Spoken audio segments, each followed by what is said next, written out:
Hello for the third time. Now I've got my sound working by the looks of the bars on Streamlabs. Wasn't that fun? Yes, this is the third time I've had to say hello. Welcome to Let's Build, live from Oak Hill Works. Ever the professional. How are you all doing this evening? I hope you are well.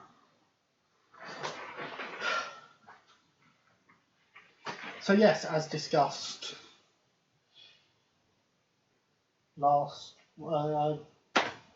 we did last week, we were getting on with Linny's D1. Yes, Becca, the B1, I got it looking pretty enough to show off just for you. See? Good job you remembered it was Sunday eventually. So yes, we will be getting on with the D1 this evening and doing some more white metal trickery.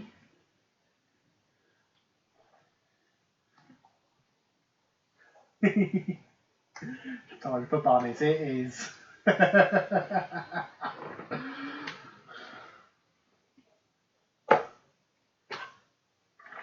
So yes, as I was saying, we have the D1.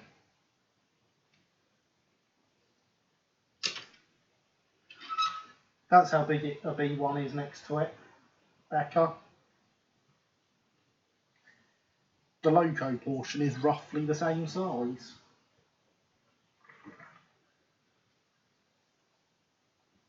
But yes, I want to do some other white metal trickery with you all, so you can see, things go wrong. I know that's shocking news. You don't come here expecting things to have gone wrong. Pretty sure you all expect everything to go perfect first time, because it always does here. We never have problems. I don't know what you're on about. Proof of your bunny backronym. Thank you, James. I may have borrowed it from Corbs.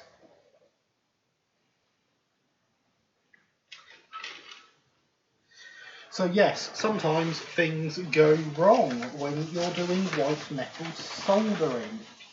I say, shocking fact, I know. And so we have here a South Eastern and Chatham tender that I have been asked to dismantle and rebuild for someone.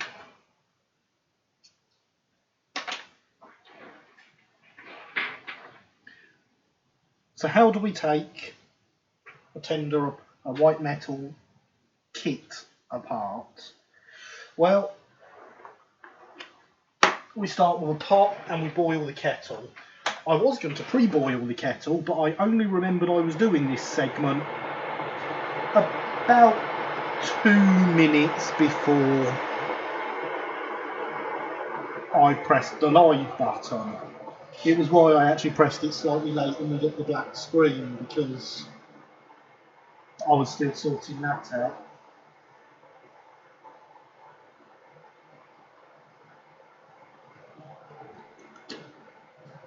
But it's nearly done.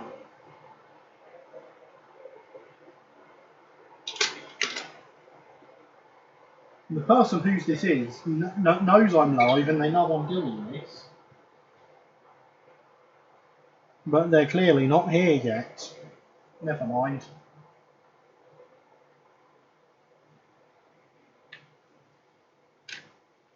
So we pop our white metal thing that we want to take apart in a pot that is taller than the model. We take our kettle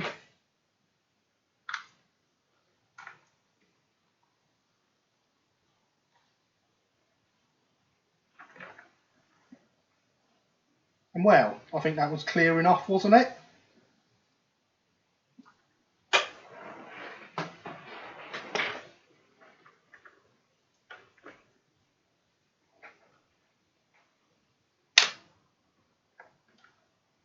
How do you deconstruct a white metal kit? You pretty much let it do it itself.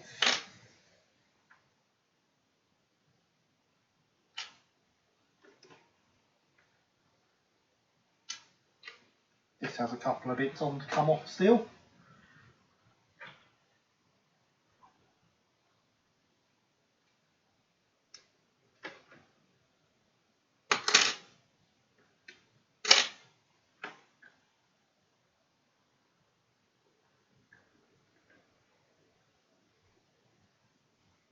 You can even see there's some balls of solder hovering around in there.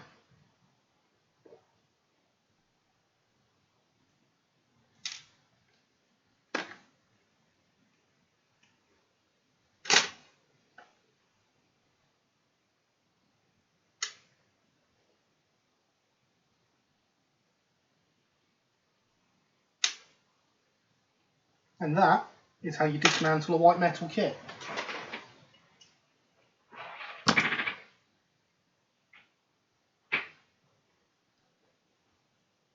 So we now have a nice vat of boiling water, and so those little balls you can see there are actually bits of white metal solder that have come off altogether. So when things do go wrong, it's a great material to work with for correcting them.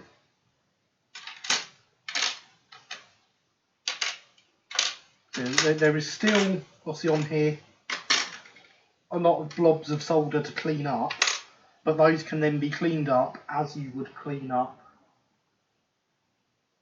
anything else for soldering. So all this lot here, for example, there is large lumps of solder there that can be cleaned up with the solder sucker. Here you're rebuilding my tender. No, I'm taking your tender apart. We're actually going to be working on Linny's D1. Just using your tender as an example on how to take things apart, Alex. Welcome, how are you? And hello, Luke, welcome. Glad to hear that your decoder wasn't blown up. As I said in the video, it appeared to be making the loco move. That's normally a sign of a decoder that works.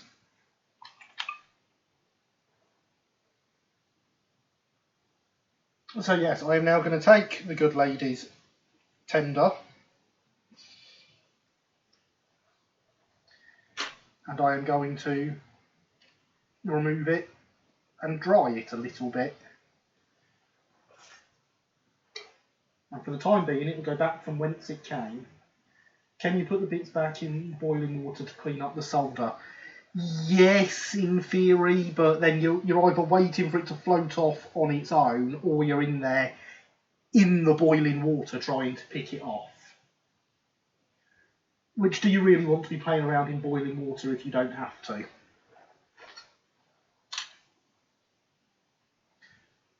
So I much prefer using the traditional heat the solder and take it off with the sucker method.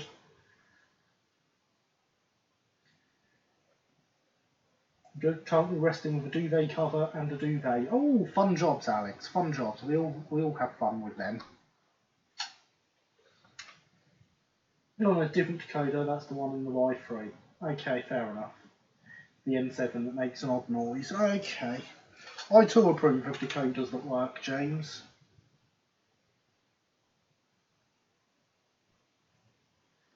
Good evening, Heritage Railway Productions. How are you? You just missed me completely destroy a white metal kit in... I mean, it wasn't even really 10 seconds, was it? The thing just fell apart on its own before I was even done setting it up.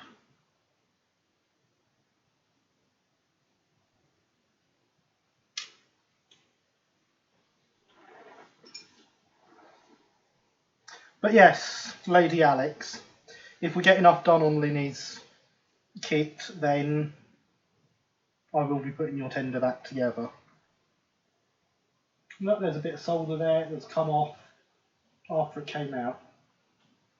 When I see you all there in chat, don't ignore me, smash that like button. you tell 'em, Alex. Got to love a good duvet rest, always end up inside the cover and then think about pretending to be a ghost. I mean, why wouldn't you pretend to be a ghost? No, I did it on purpose.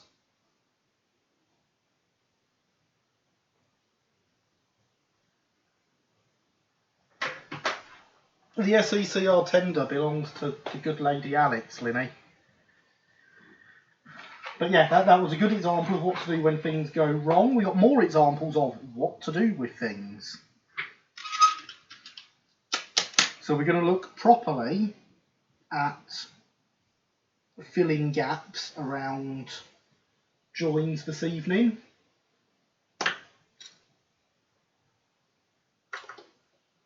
Could I ask for some advice regarding spares and southeastern fine cast? You can, whether I can give it to you or not, because I don't know. But you can ask.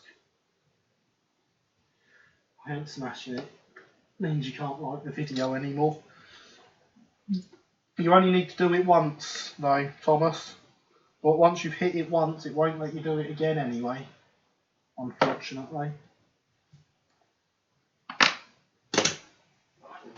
So yes, we'll be filling gaps with solder because we can. Hello Max, welcome. How are you this evening? I was wondering what time you would get here.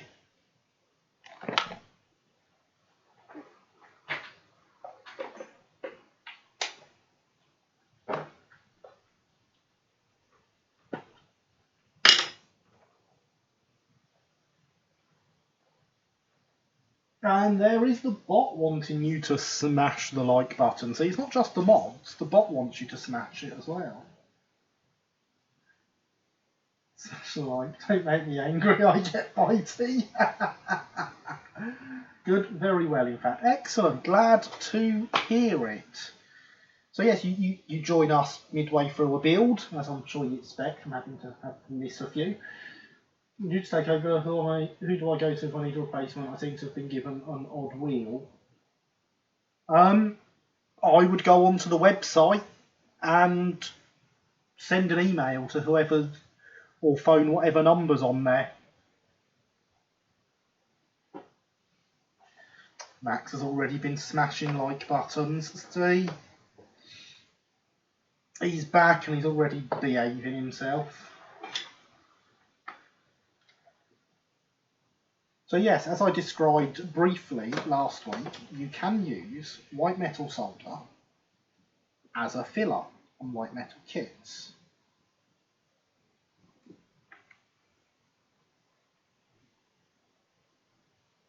I was going to want some flux. I did wonder. That's fine, we have the technology, he says, frantically looking for something to apply the flux with. I miss my pen.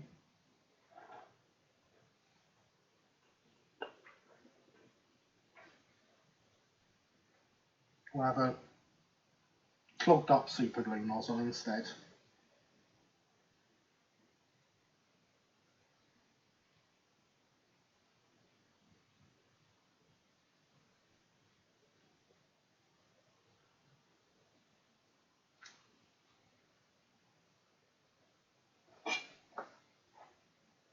Good evening, Jeff. How are you this evening? I hope you are well. I know the Ceph website hasn't been updated in a while, Harry, but I can't give you any other details because I don't know the status of the takeover. So yeah, we just take a tiny, tiny bit of white metal solder.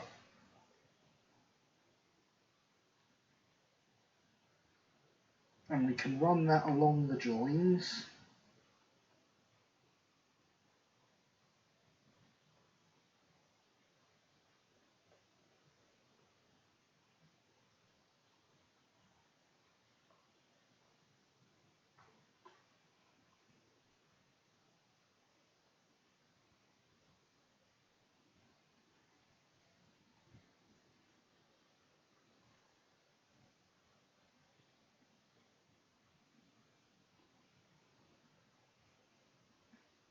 and it will give us a very nice, neat, smooth join.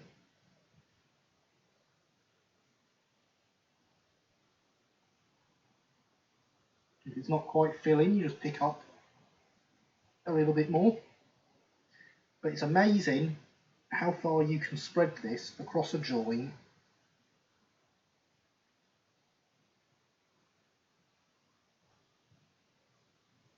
with just a tiny bit of solder.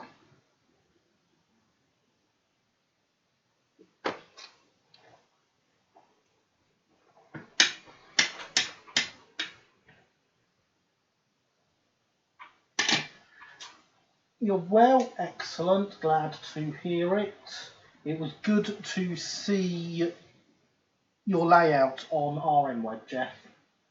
I've been missing pictures of it.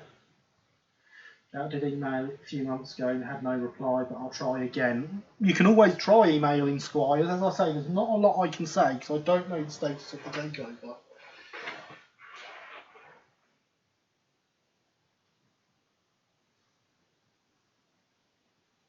Happy Easter, Javier. Got any tips for soldering white metal kits? Yes, sit and watch my live stream where I'm soldering white metal kits. Good tip is to watch Joe's video. Yeah, exactly, Linny. The Easter well, managed to fix the thing that broke off, improved the manoeuvrability of it too, so it's more as it should do. That's excellent. That is very good indeed. So if I just wipe the flux off and we can actually get a look at that.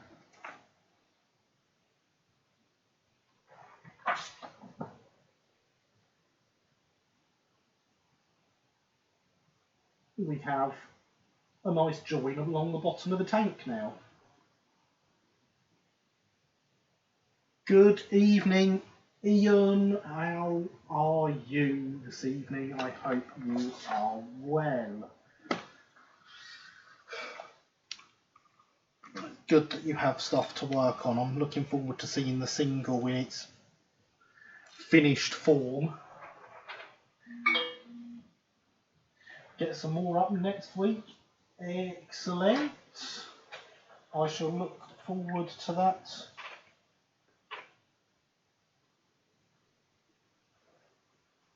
Turn the phone on silent so Discord isn't going off. You are quite right, James. Hydration is important.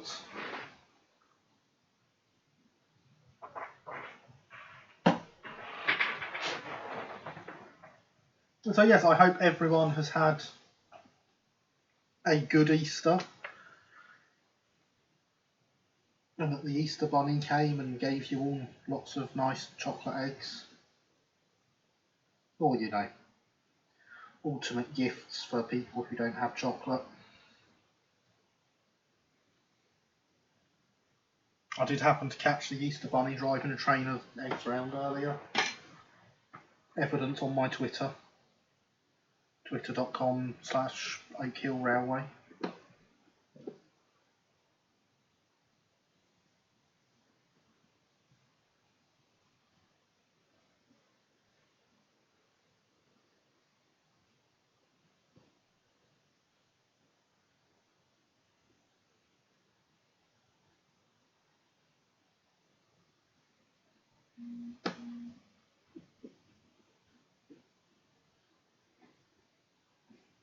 Another one interested in the single. I thought you would be, really.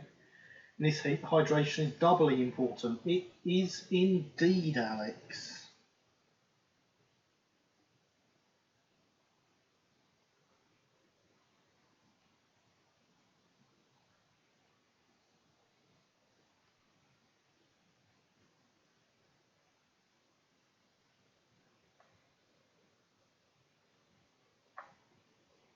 And I do find it kind of cruel and unusual that we get a really hot bank holiday weekend in April when we're all on lockdown.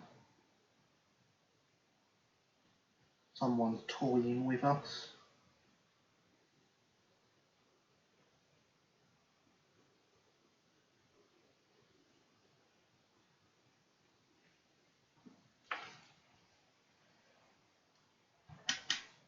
It's not getting into the corner, so the flux must have not got into the corner. That's okay. When that happens,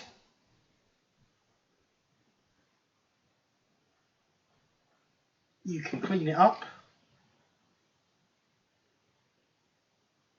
and apply a bit of flux to the corner.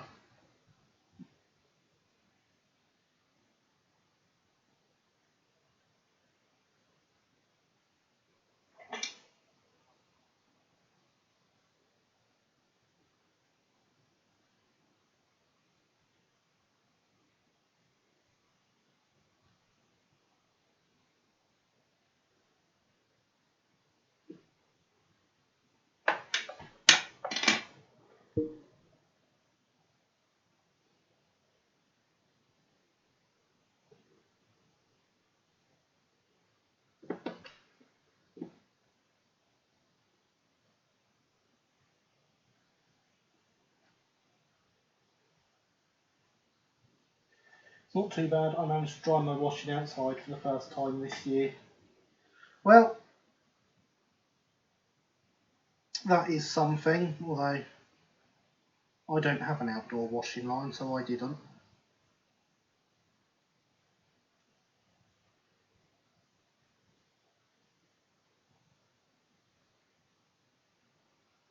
There we go, that's flowed very nicely into that corner now.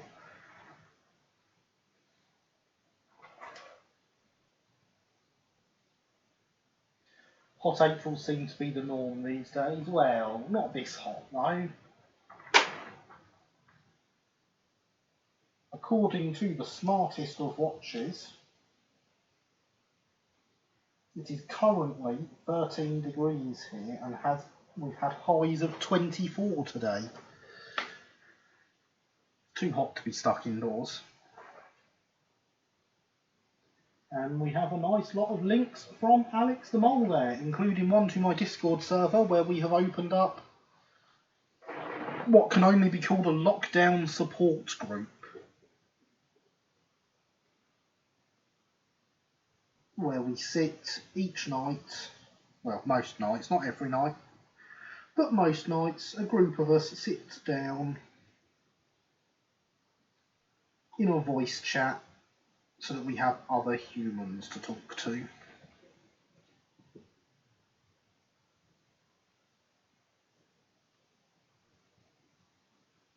As is reasonably important in these trying times. So yes, everyone is welcome. If you like the sound of having other humans to talk to of an evening, do join the Discord. My shed with the model railways has air conditioning, so I'm set for the heat. Oh, very nice.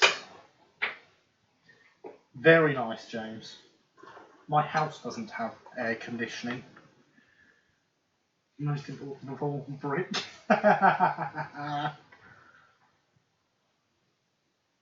Humans, kittens are better than humans, surely. They tend not to be quite as good at conversation.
Brickfields. House doesn't have air conditioning, just the shed.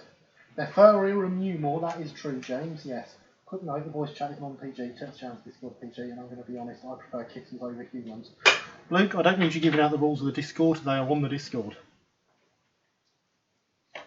I especially don't need you giving out age ratings to the Discord. So yes, you can see that there's a little bit to clean up at the front there, but we are starting to build up what is now a single solid lump.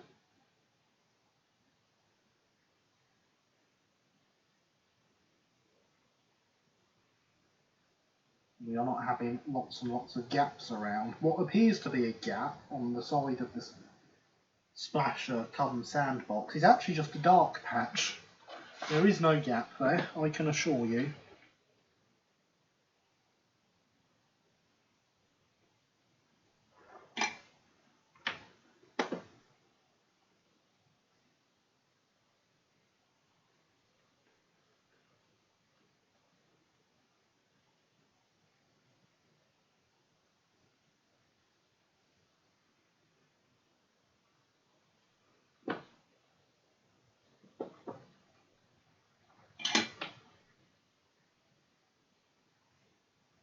And you can see on this side we do have a massive gap under there, still to clean up.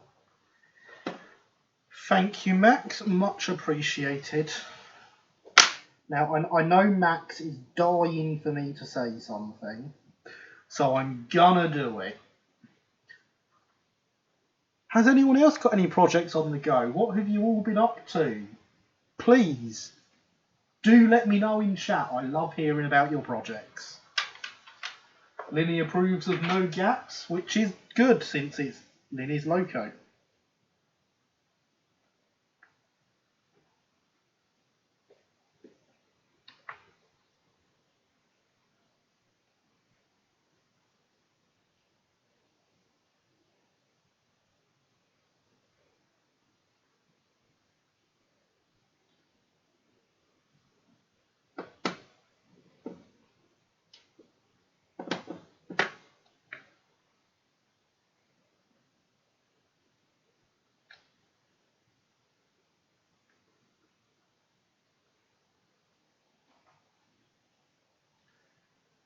Good evening, Richard and Killian. How are you this evening? Seems good to have you here.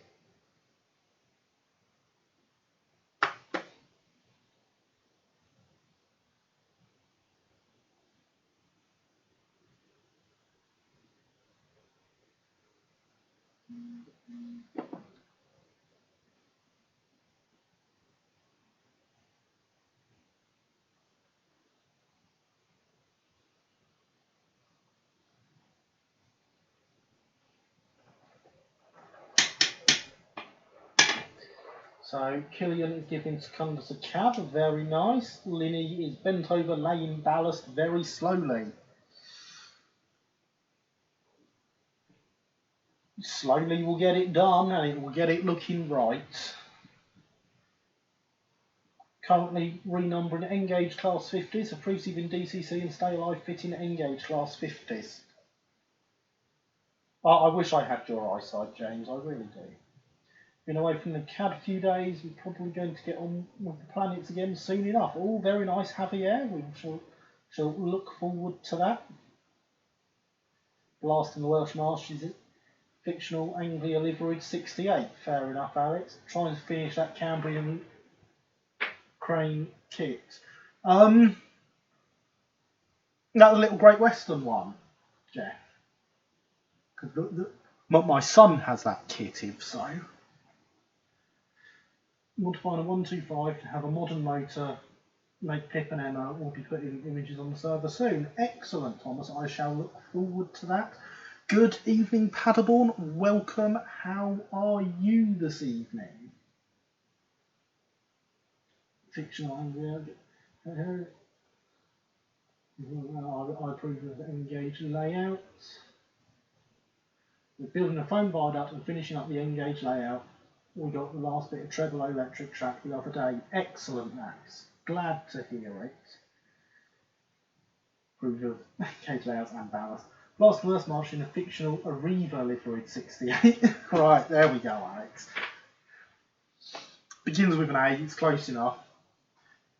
Currently working on my J36, adding some details and debating if I should add a crew or not. Also painting an Ian Kirk North British Good Vans. I'm very well, Gary. How are you? I am very well, thank you, Richard. Those sound like interesting projects. I always approve of having a crew in a loco, because of course you can have a crew in a loco that is stationary.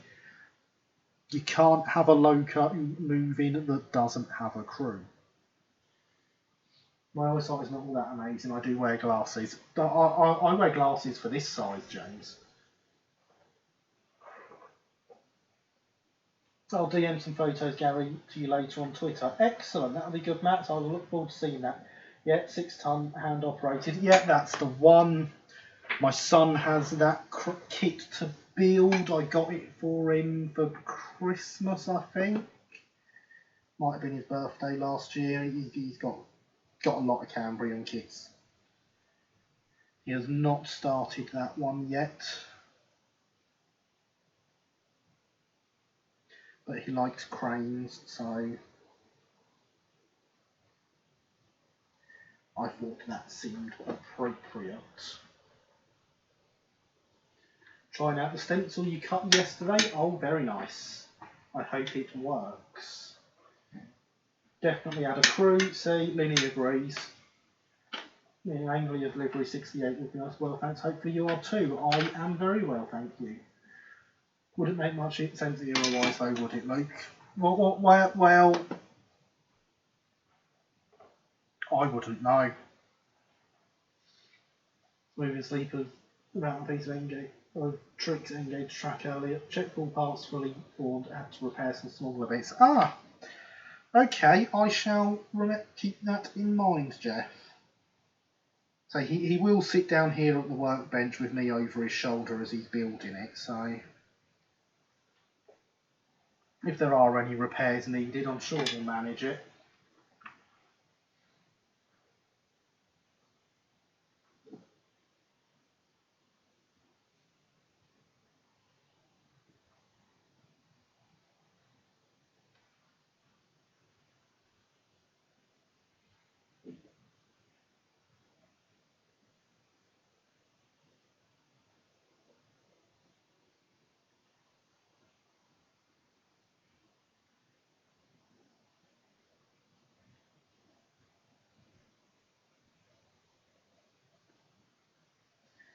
He's been doing a lot of modelling over this weekend, which is culminating in Tuesday's video, in fact.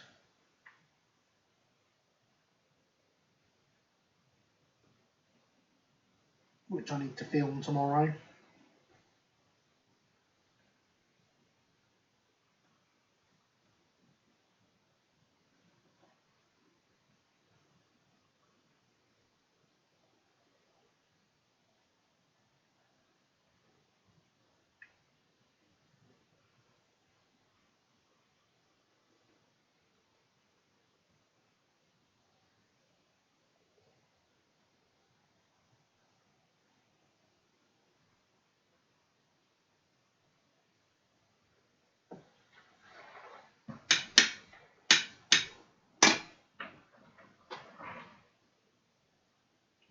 True, we'll probably put screenshots of the Arriva one on Twitter in a bit. Excellent, Alex.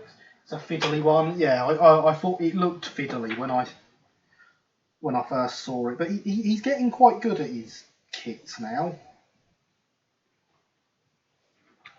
Even some that are a bit more fiddly. He's been modifying one of the buildings that comes with the Hornby train sets this weekend, and it does look a lot better, the work he's done.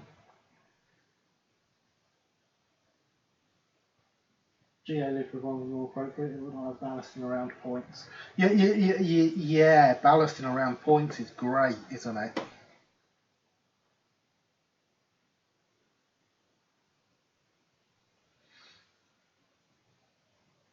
I see that people are in the Discord voice chat as we stream.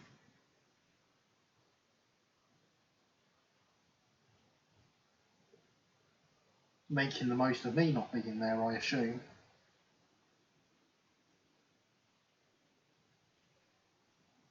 Someone's having headphone problems though.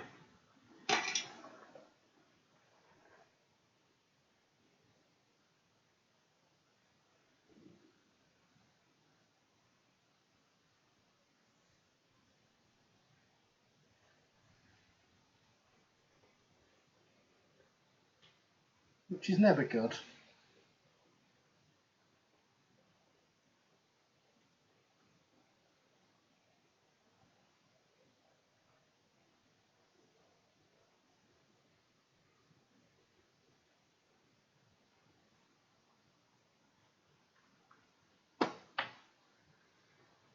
Just say, poor choice for a first kit in years. Ah.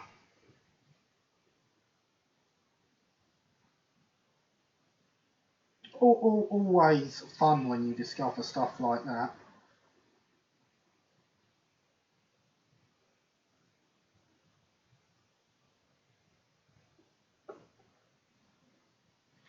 So I shall be over his shoulder, so if he's struggling with it, I shall be able to jump in and help where appropriate.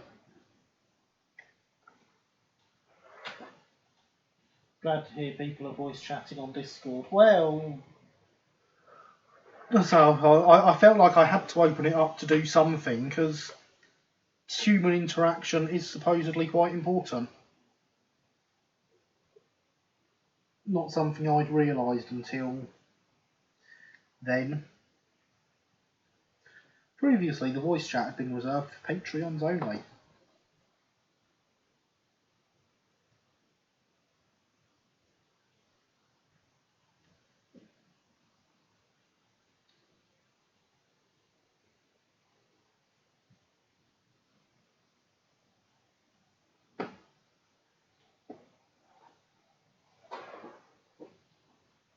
It's fun in the Discord voice chat. Such fun penning around a 2008 present. He's got fine without human interaction most of my life. Yeah, if you say so.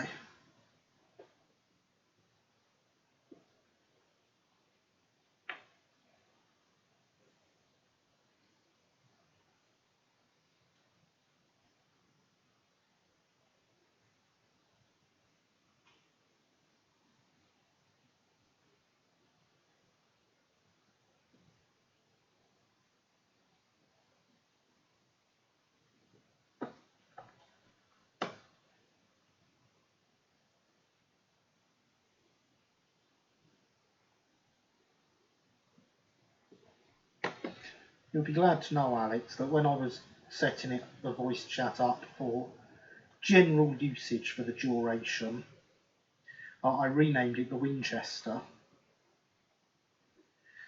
because it's somewhere we can go and wait for all this to blow over.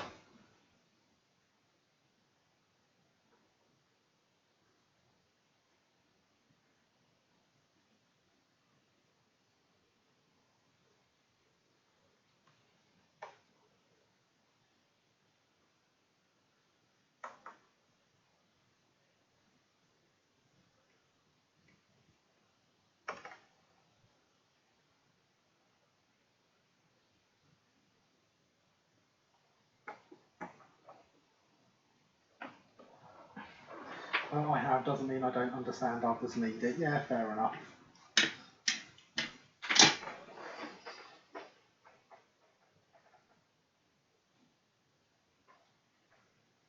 This bit is feeling really lumpy as I'm running over it.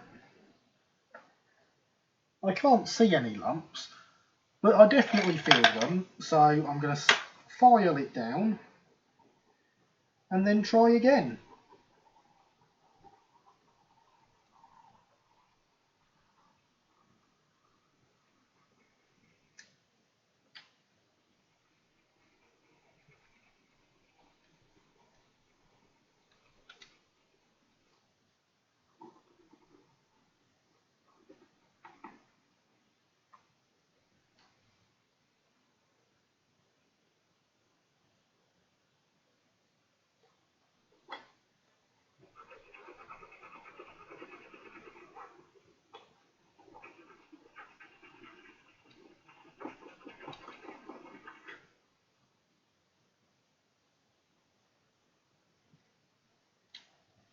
That feels better, because we don't want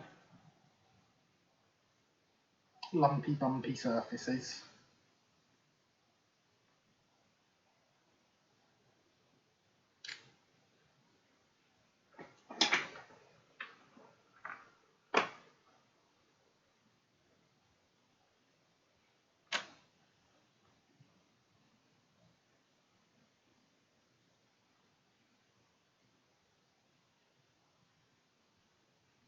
There we go, that's got along much nicer.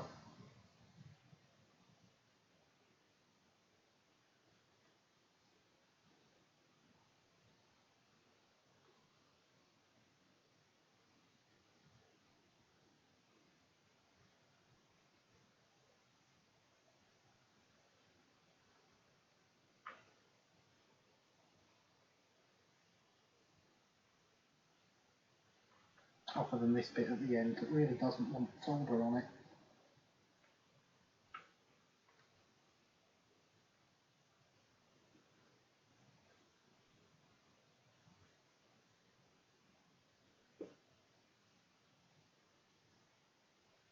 There we go.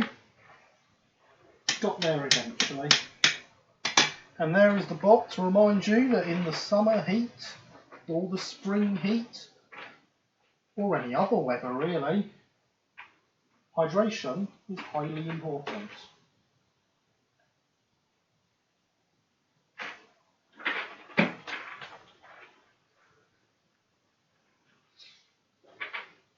I do hope we are all keeping well hydrated during this time.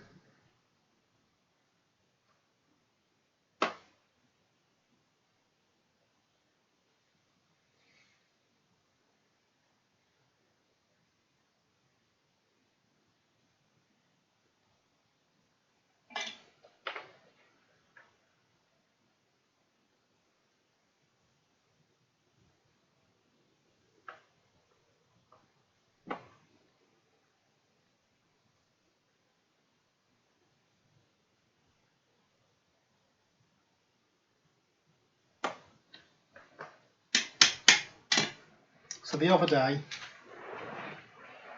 I found the perfect bit of music to make what YouTube call a channel trailer, which is basically an advert for the channel. Royalty free, easy to get, so I've got it downloaded on my laptop, ready to make this channel trailer. And then I remembered one key problem of making a trailer for the YouTube channel. And that is, of course, the fact I hate editing.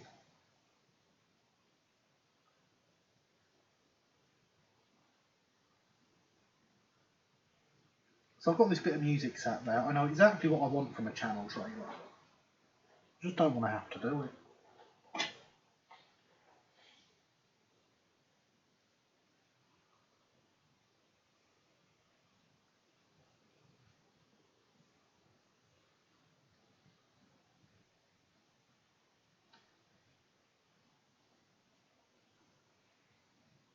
So, you know, if anyone feels the need to edit something,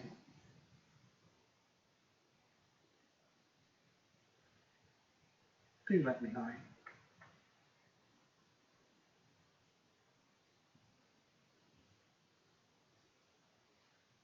That was not stuck at all how we want it to. Why do you hate editing? I honestly don't know why I hate it. I just do. My body feels with dread every time I open Premiere Pro to start editing a video. It's like, oh god, not this again. I have never much enjoyed it at all.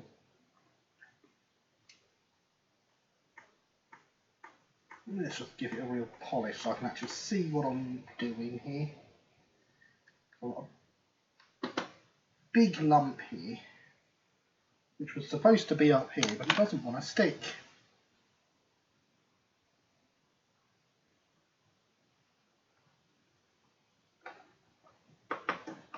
Editing shudders, exactly, Alex. A man that knows my pain.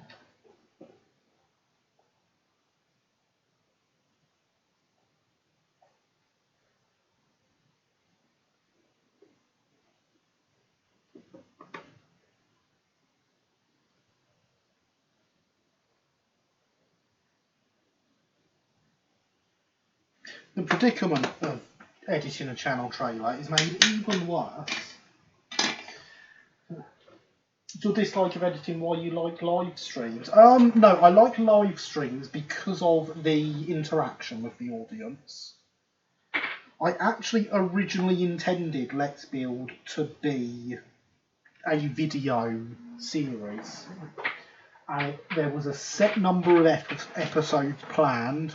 It was all worked out how it was going to work. It was going to take place over 6 or 7 months.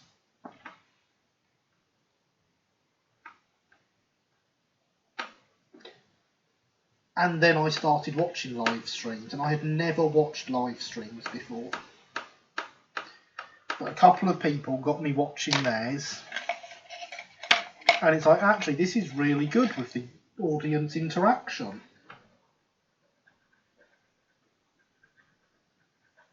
So I decided to try it out.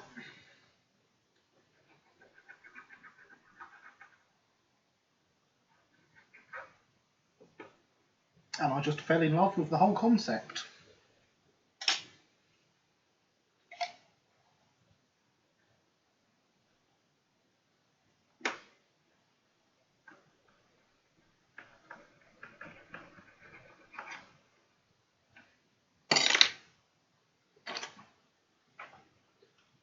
I've been watching YouTube for years and I'm subbed to way too many people and have never once watched a channel trailer. Well, no, that's it. You don't watch them, do you, ever? But, as I was going to say, to make matters worse, I have been asked by an online publication that releases a PDF magazine every 6 months if I would like to have a video embedded in their edition that comes out in May. And I can't do that if I don't have a channel trailer to chuck in there. Who was the first live streamer that you watched? The first live streamer that I watched was our ex-moderator who has since left our community for reasons known only to him. The other live streamer I watched is Mr. Alex the Mole, who still streams on a Friday evening.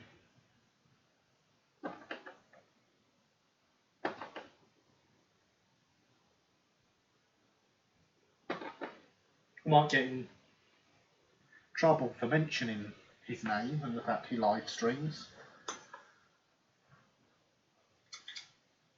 What temp should you solder white metal at? As low as possible.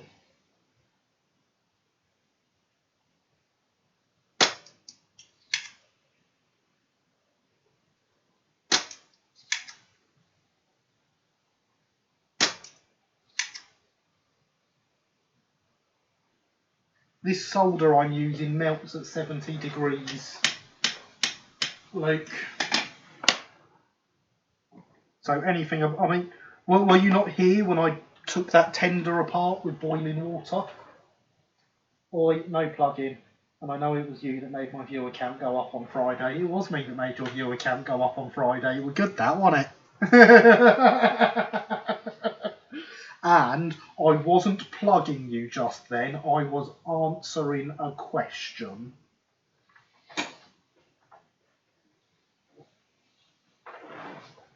But yeah, did you like me magicking your viewer numbers up? I couldn't believe how 2 people joined like 5 seconds after I told them. It were good, that.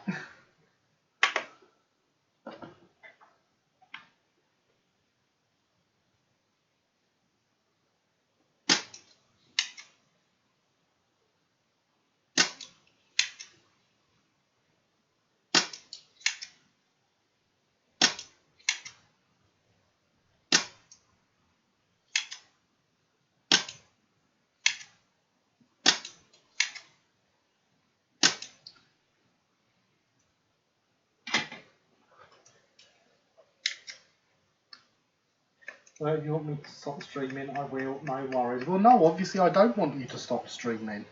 Why would I want that? I believe I've been quite vocal about what I want from your streaming.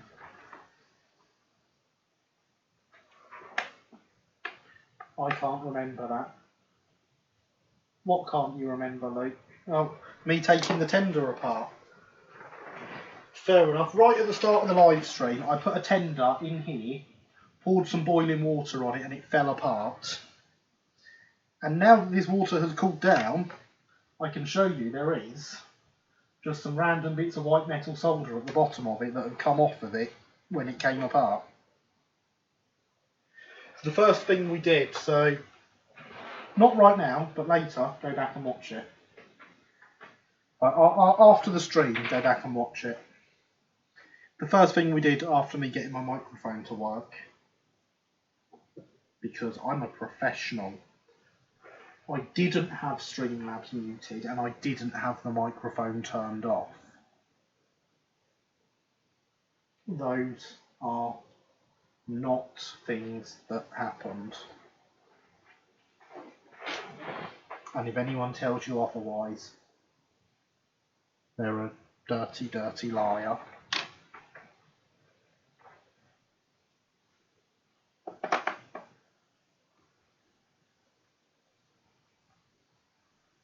So yeah, we're gonna polish these bits because they're very tarnished.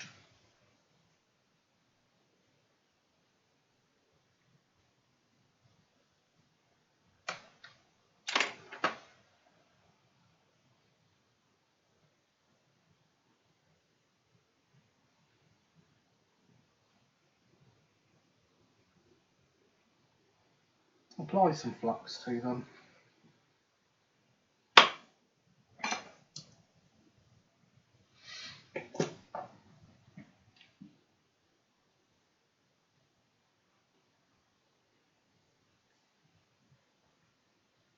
And a little bit of solder.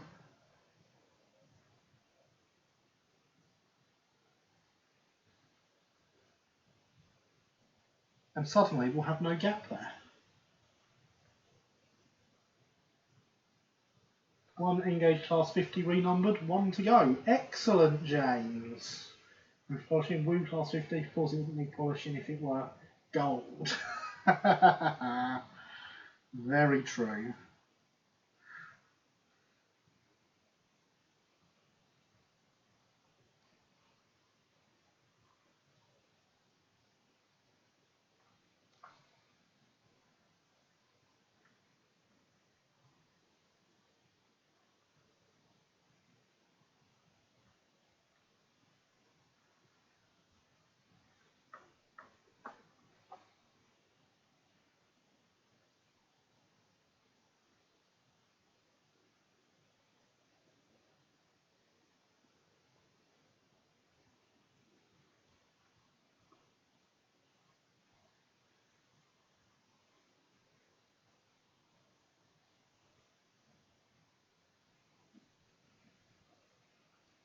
And that is that. That gets rid of our joins there. There's a tiny bit we just need there at the bottom here.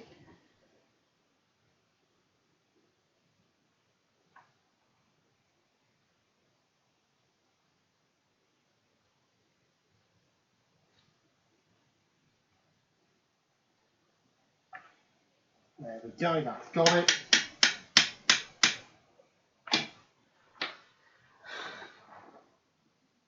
So she's coming together quite nicely. What do you generally use for number removal? It depends on what I'm working with. There's transfers that I've used in the past that I know come off very easily with acetone. There's some that come off quite nicely with this. I generally have a look and see if anyone else has done the model before me, because usually someone will have done it and found that one method works better on the specific paint on that model. In Class 50, the only diesel that would ever make me consider a post-steam layout. Nah, 33s are better. 33s are much better.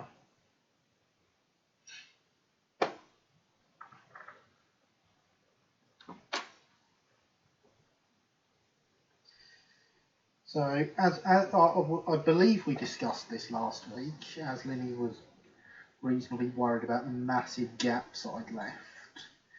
These castings don't match up 100% to the shape of the boiler. So there's a little bit of modification work to do.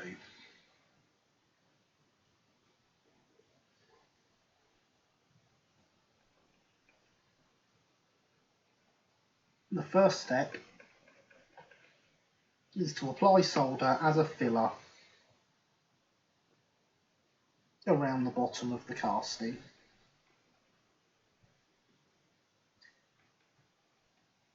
And get rid of the gap that is there.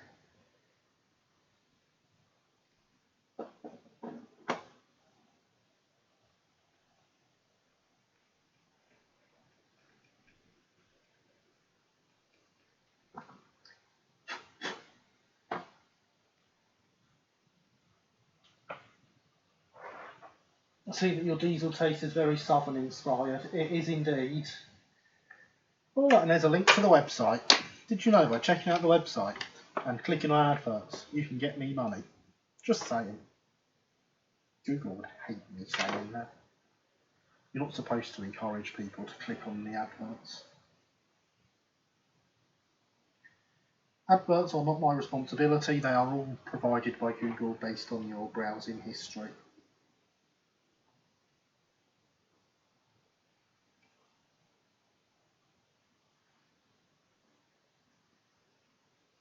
Or the profile they built up about you. Trust me, Google know a lot more than you think.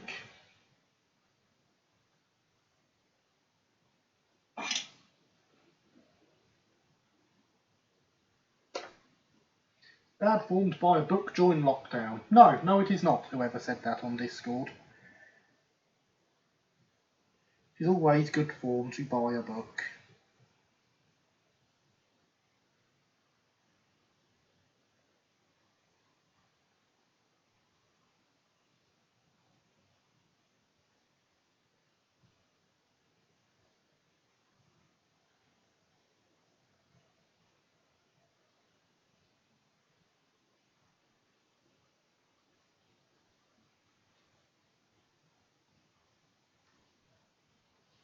The watch shows me the messages on Discord. It doesn't tell me who sent them.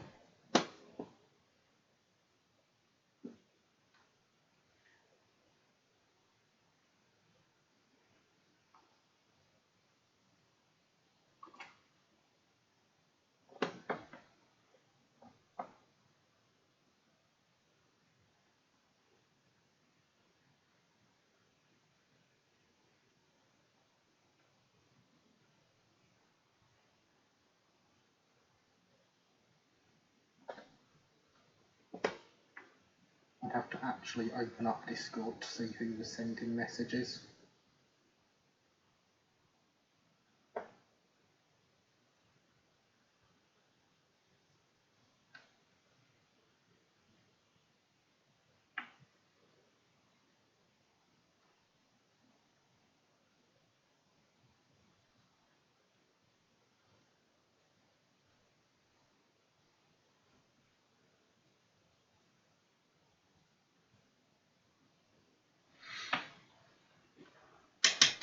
So yes, there we have the holes around the bottom filled in. Still looking rather crude at this stage.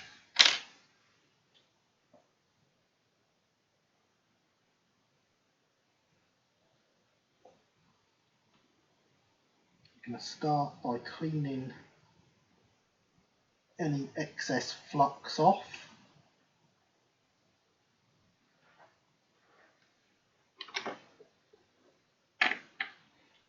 And then with a fish belly file,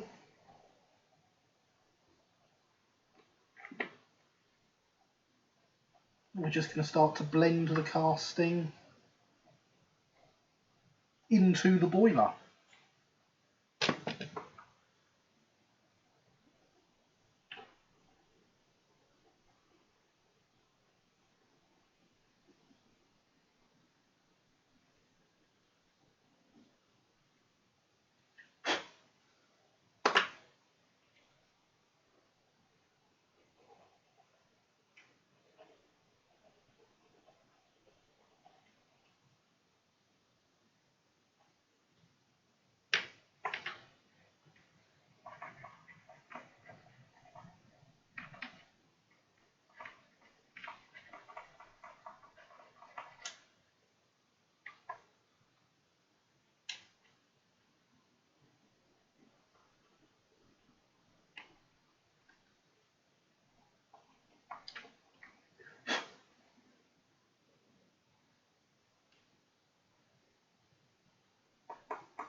Until we get something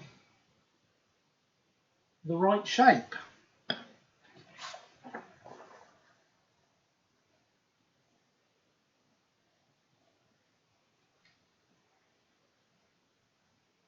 Which now matches in quite nicely.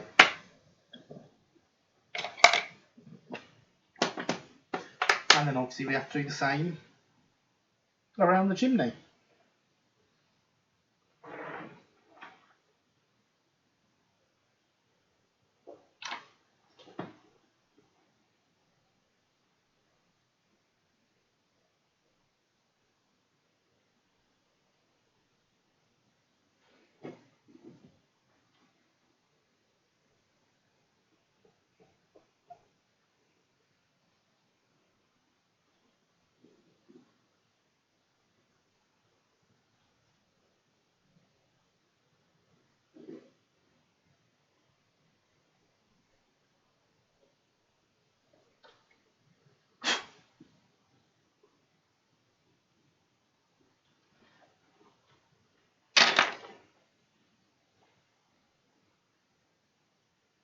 Because, you know, even if your white metal mouldings are starting to fail and nothing matches anymore,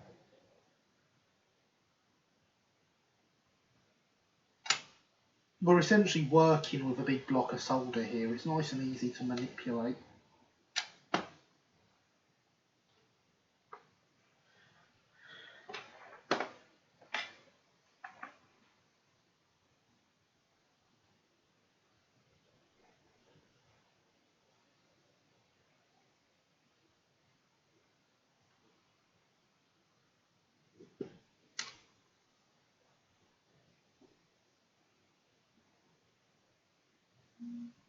Thank you, Alex.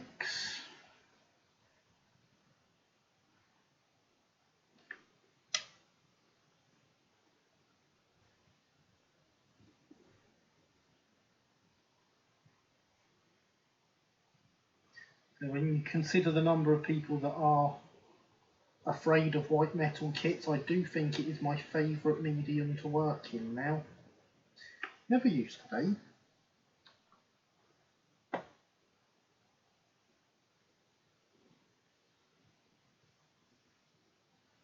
But with some care and some patience and a bit of practice, it turns out to actually be very easy to use and manipulate.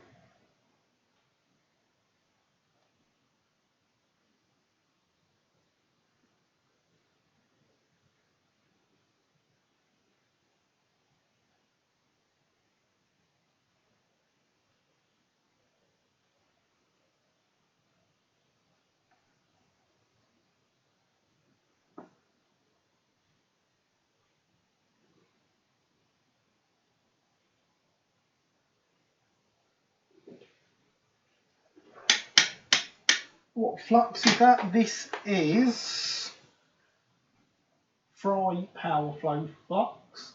I use it for absolutely everything, including leaded solder, even though the tagline says the ideal flux for lead-free solder.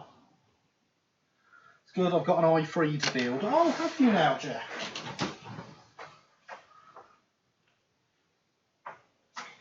One of these.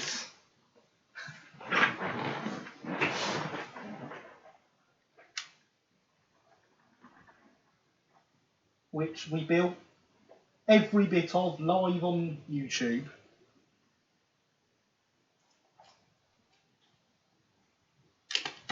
And it was a very nice build, even if the chassis gave me some issues because of the motor I wanted to use. Completely my fault that we had issues and not the fault of the kit. Should just stress that. Certainly seems like a good medium to work with. It is, as I say, it is certainly my favourite medium to work with now. I used to prefer plastic, but no, white metal.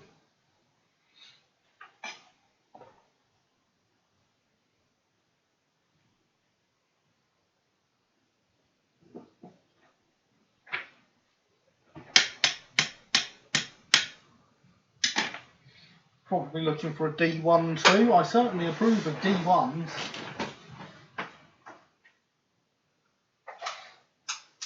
I always approve of D1s. I don't know what I just... Oh, there it is. D1s are great locos. I'm sure you can work out why I picked this particular D1 for my model.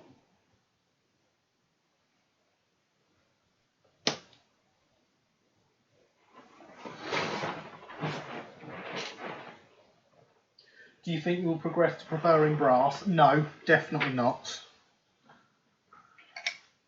I've worked with brass enough that I know I prefer white metal as a medium.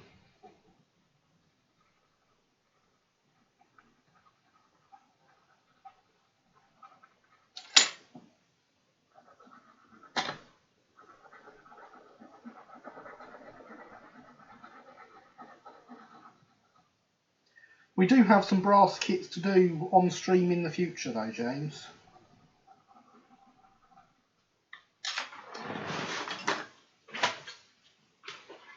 We have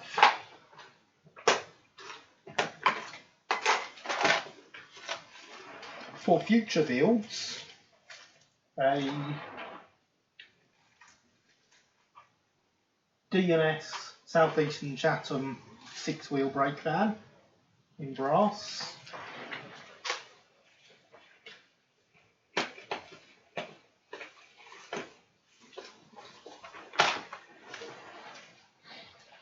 We have a Branch Lines Southeastern and Chatham Invalid Saloon in brass. And amazingly, I can't see the other one I was going to pull out the box to show as a future kit. We have a Branch Lines London Brighton South Coast full balloon brake. I look forward to these brass builds. I am glad that... Yeah, it's not that I dislike brass, I just prefer white metal.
Time to go. Okay, thank you for coming, Jeff. Has been great to see you here. Hope your Skype is working for tomorrow night. It would be great to see you there too. And good night.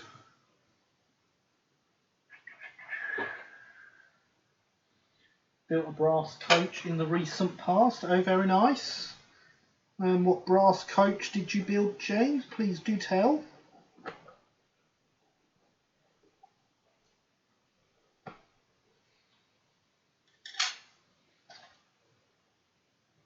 Going to be a neat kit. Thank you, Max. We are only doing the build of this on stream. It is actually Linny's, and we'll be going back to them once it has received a coat of primer.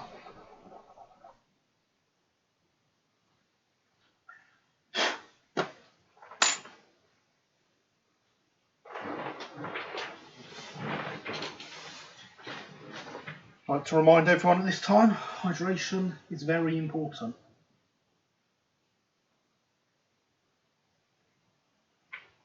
I need to cast it a cab roof before it can get primer, which may or may not happen on stream. It will most likely, it will probably happen in a video because casting takes a while. Time has come to refill the hydration vessel.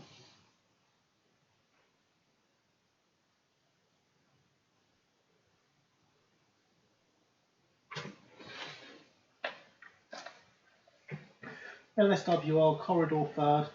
I've not entirely finished it as it needs couplings, on which I got stuck, the interior and painting. I've suspended work on the double O gauge layout for this year now. Fair enough, James. Fair enough. I do find it better to work on one scale rather than two. Linny intends to video/stream the painting of said D1. Excellent. We will all look forward to that, Linny. See, Alex, it's not scary, this promotion stuff. Sorry, what was that? Someone say something. Oh, my glass fibre pencil was trying to push itself through the wrong end. It was all coming out here.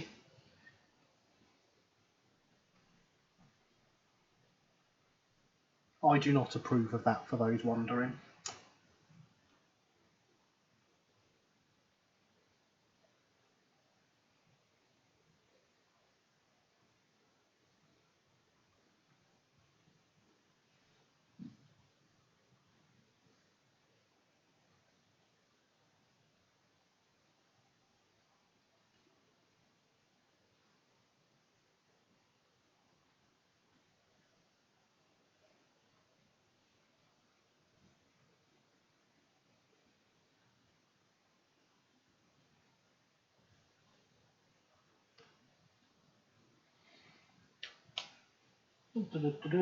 Ta for now. Are you off as well, Becca? Thank you for coming by. Good night. Speak soon. I like working with multiple scouts, but logistically in the lockdown, it's better to concentrate on one layout that is so far the most complete, the N-gauge. That makes sense. But I don't want promotion of any type. Why can I not be left alone? Promotion is what makes people come, though, Alex. Remember those days when you wanted people to come to your streams?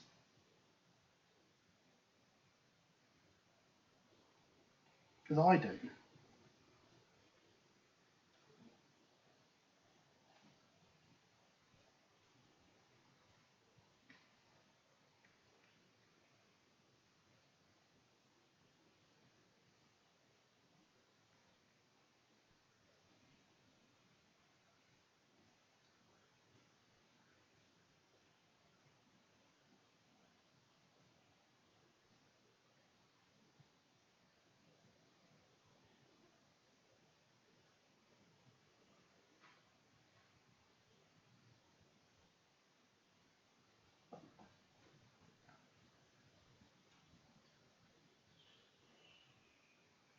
What is everyone working on tonight? I'm working on my resin Q class kit. All very nice.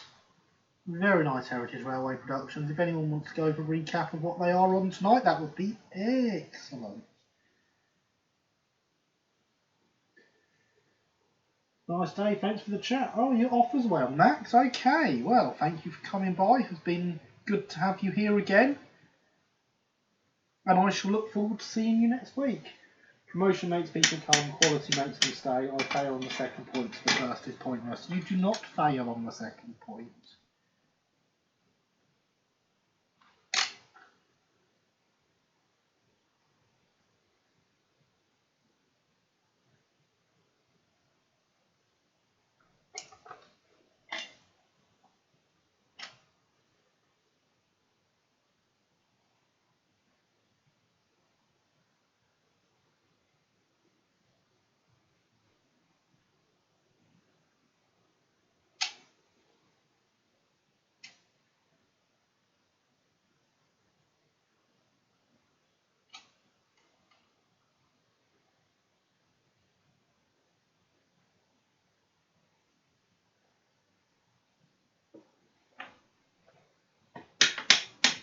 Still renumbering engaged 50s. Finished 50025, moving on to 50032. That's me nearly finished ballasting another 9-inch double track in an hour and a half. Told you it'd be slow.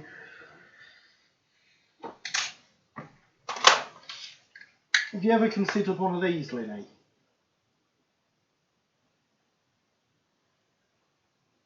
Not going to argue about again, the numbers don't lie. But now that you're train simming again, I'm sure a number of my viewers would enjoy coming along to seeing you blasting along the Welsh marches in whatever modern thing it is you're doing it in. I can't remember.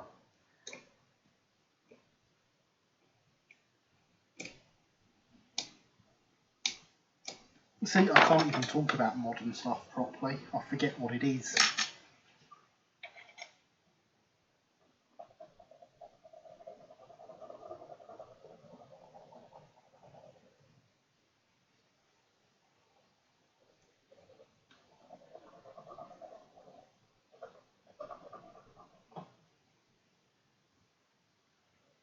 They don't work up.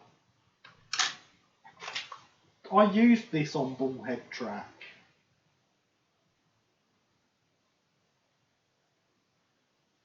This exact one has been used on Bullhead track.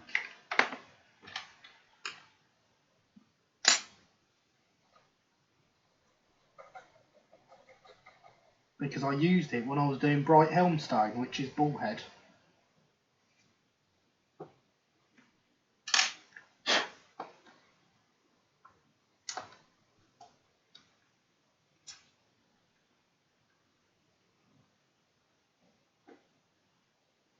That is a little bit of a lump there still.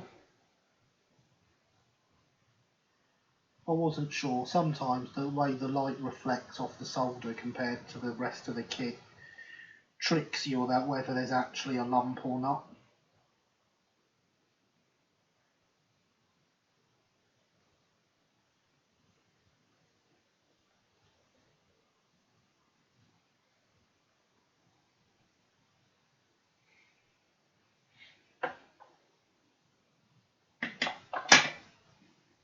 So many locos indeed. Yes, but Bright Helmstone is ballasted over the sleepers. Oh, actually, you can still see most of the sleepers. It's going to be an IC50, but the next one will be Steve. Okay, see, I know what a 50 is now. When you say a class 50, I know what they are, at least. And I'm assuming IC is intercity.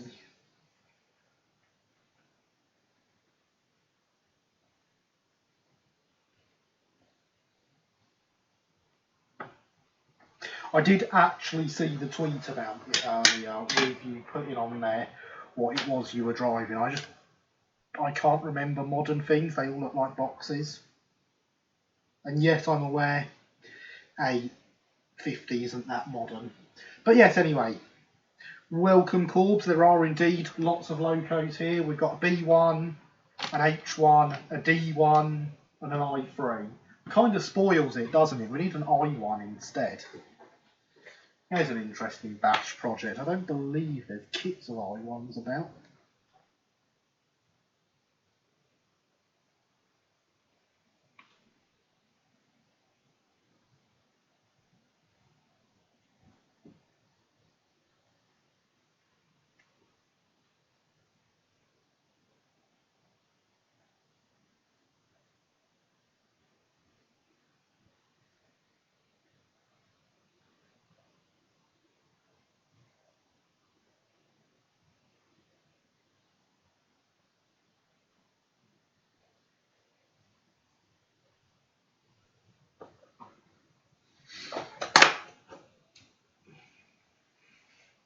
I can see most of the sleepers. I want to see all of mine. Yeah, fair enough.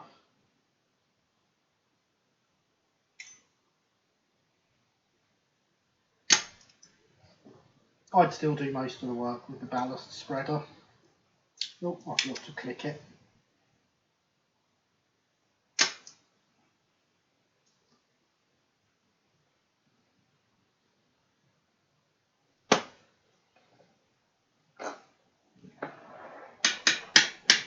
I1 or I1X, perhaps have the could produce 3D printed I1X. I'd ideally like to have both because the Brighton had both. Anything that was rebuilt in Brighton, you know, within the pre-23, I would like to have both of. Which does mean at some point I need to modify one of my Terriers into an A1X. Weird idea that. Because so far all my Terriers are A1s.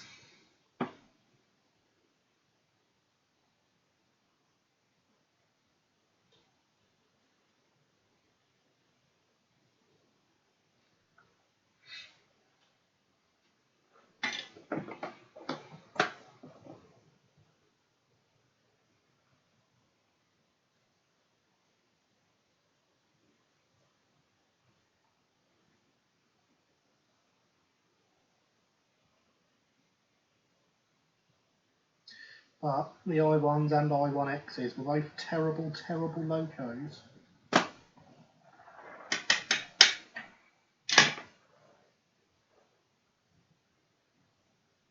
The I3 was the only actual successful loco of the I series. And it was extremely successful.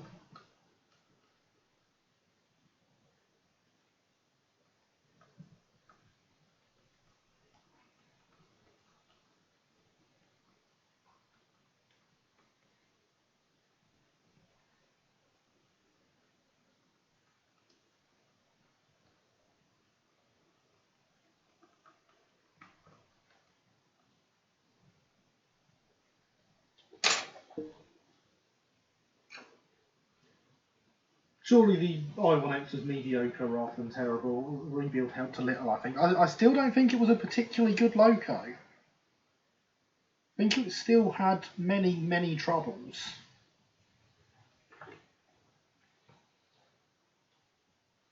Definitely better than the I1, but so were most things.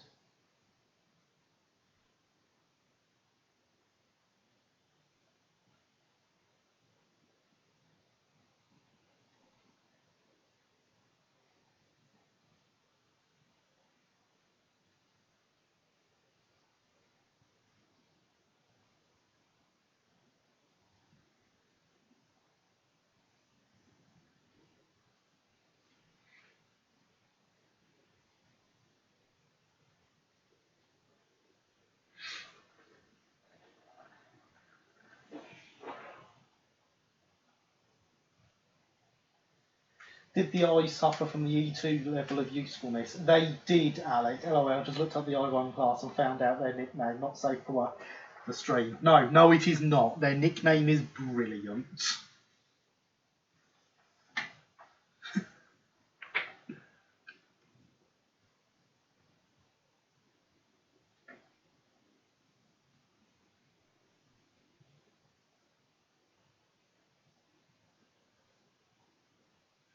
The i3s, on the other hand, went into trials against the LNWR precursor tender engines, not the tank engines, the tender engines.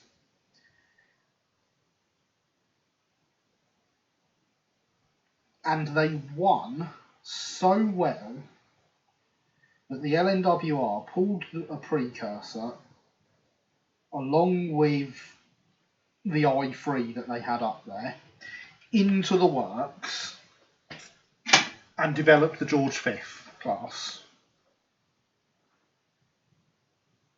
from what they learnt using the i3 to improve the precursor.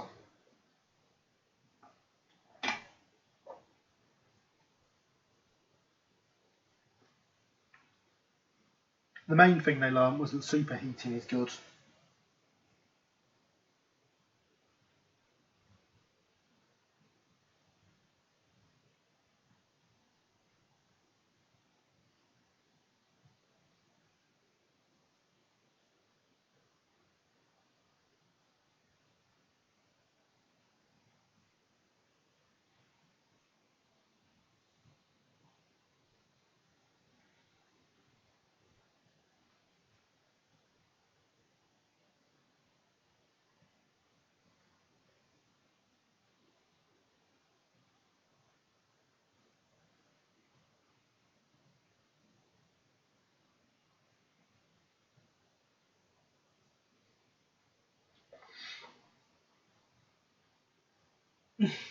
Lies and slander, anti-LNWR propaganda, fake news. So the precursor came down to Brighton with a Sunny South special. Refueled twice en route. Again, tender engine, refueled twice en route to have enough coal to get it down. Performed admirably. The i3, with this coal space here, definitely not a tender sized coal space, pulled the Sunny South special all the way up. Did not have to refuel en route. It made it all the way there on a single bunker of coal.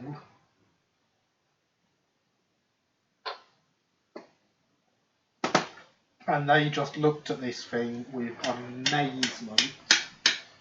See my name here, I do have a commission already set up to an I1X, will be a little later on in the year. Ah, excellent.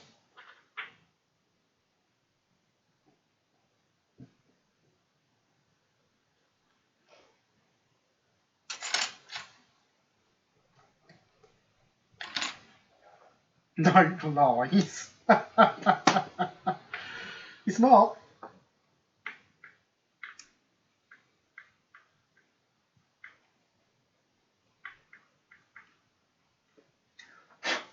Of course, those trials were very much a good thing, because it means I have a picture of a precursor, number 7, Titan to be precise, sat in the platforms at Brighton Station.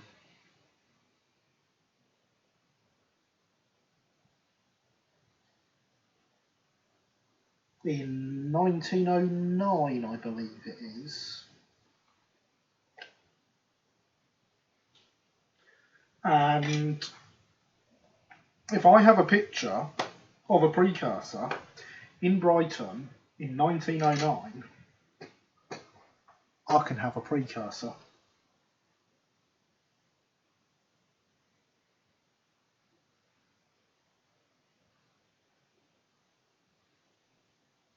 I don't care that it's the wrong year for my layout. I don't care that it would never have run through where my layout is set. It's in Brighton territory, it's pre-grouping, that's good enough for me.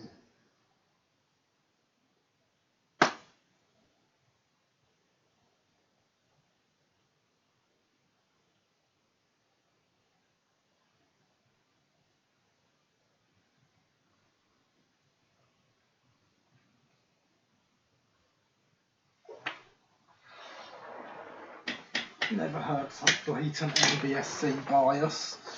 Come to the wrong place if you don't want LB&SC bias. Unfortunately, in this case, I'm presenting the facts, Alex. I approve of LNWR engines, as do I. I will, of course, be getting the Gen kit for the precursor at some point. If I get some flux up there, I wonder if I can run this straight along and fill that gap, because there's a little bit more than we want there. But if I can do that, instead of getting it back off, model railways, anything goes. Yeah, until I turn up and do it at an exhibition. And then use it. I will do these things to annoy people on purpose, though, so, you know, there is that.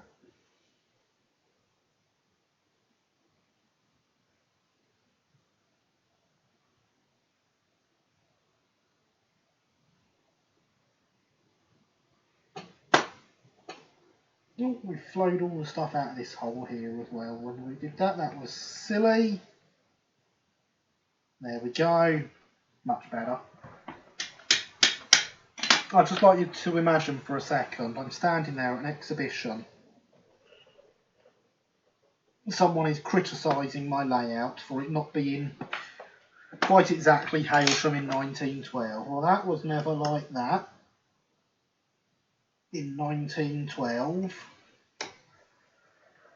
At which point, an LNWR precursor comes out the fiddle yard with a rake of 6 LNWR baby coaches on the back.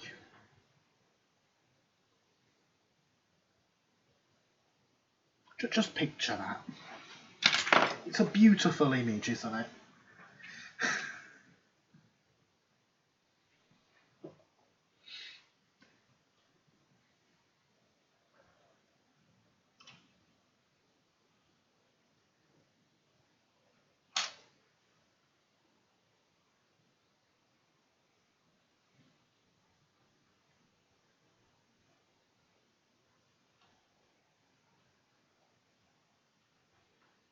Not that I'd ever possibly think these things of the model railway world and expect people to criticise everything I do.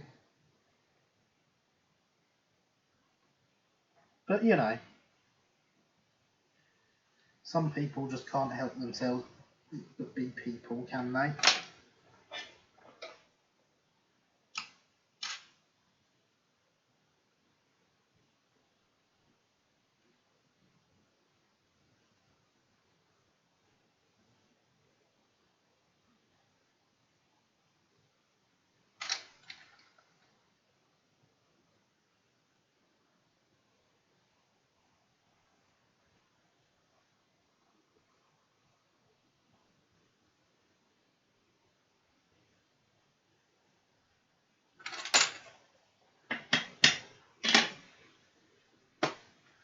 So, there we are. I believe we now have all the gaps on this field. I bet it looks a right mess on camera. Oh god, yeah, it looks a proper mess, doesn't it? But, trust me, it's not. These are really nice and smooth now. Everything is joining up very nicely. It just looks a mess because of the difference in the finish from the white metal and the solder. So now that we've got it to this point, and it is 10:30, we are halfway through the stream, ladies and gentlemen. With that, I'm going to remind you all that hydration is important. I'll move this back here where we can see it a bit better as well.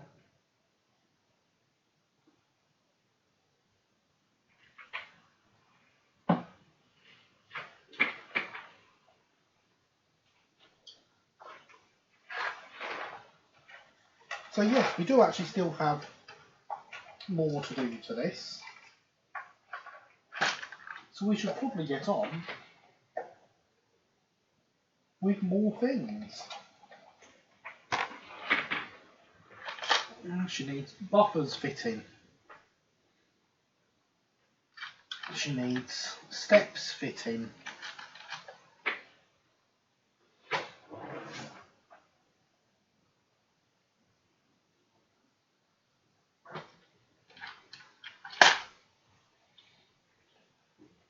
You still there, Linny? If so, does she need a... I assume she needs a Westinghouse pump for your layout.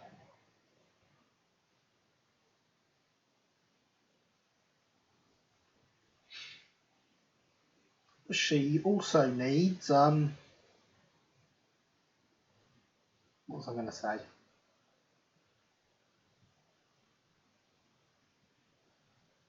She needs handrails.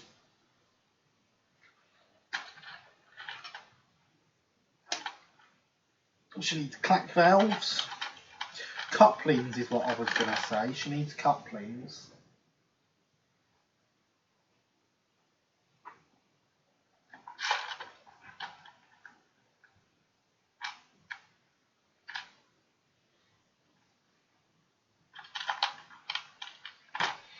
She needs pipes, but she does not need pipes that look like this. These pipes are wrong. What she needs is pipes that dangle down off of the front. Now, they're nice and easy to make, but yes to the Westinghouse pump, no to the air tank. That's what I thought. That is what I thought, yes.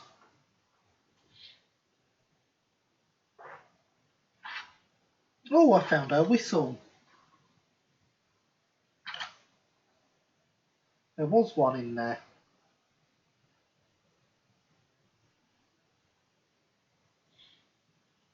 Yeah, Linny has asked for me to fit some free links, although they will be purely cosmetic. Linny uses... There should be low-slung Westinghouse pipes to make sure they won't interfere with tension locks. That's what I was going to ask about, because they are... Yeah, I've got them on my one, and I'm honestly not sure they would be cleared for tension locks. So I was going to ask what you wanted me to do on that front.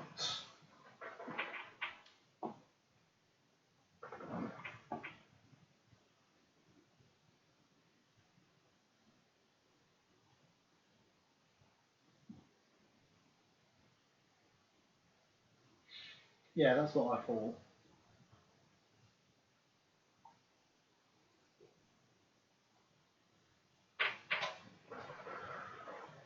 What a clack valves also. Hi, hope you're in good health. Hello, monkey. I am very well, thank you. I hope you are too. And honestly, I don't know what clack valves do. I know they exist. I know they go in this hole on the side of the boiler here.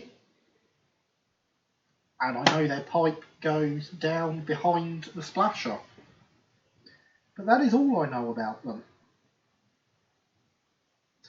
Using the narrow backman tension lock, but I'm alternatively happy to have a wire coupling bar. Clack valves are non-return valves which allow water into the boiler but don't allow steam out. Ah, there we go. Someone smarter than me can answer the question. And that there is where we want our whistle.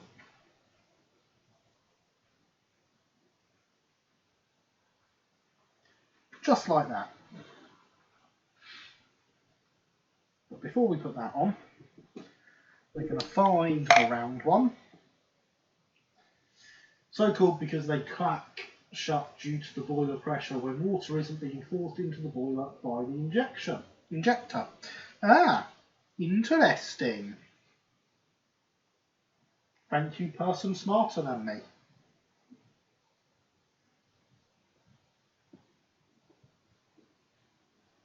Right, there's a link to my Instagram. I never posted there today. I'm surprised Luke hasn't told me off for that. Normally tells me off and says, I could manage your Instagram for you.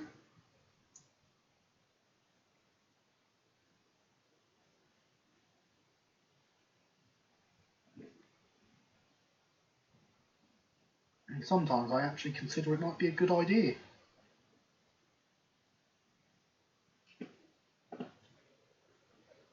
So yes. fits.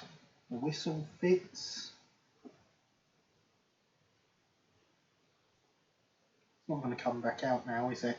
I guess that was more than a test fit in there. We'll get that soldered in.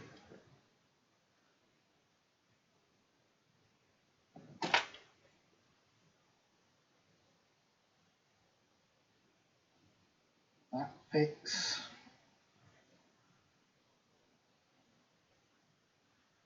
That fits. Just the steps to check now.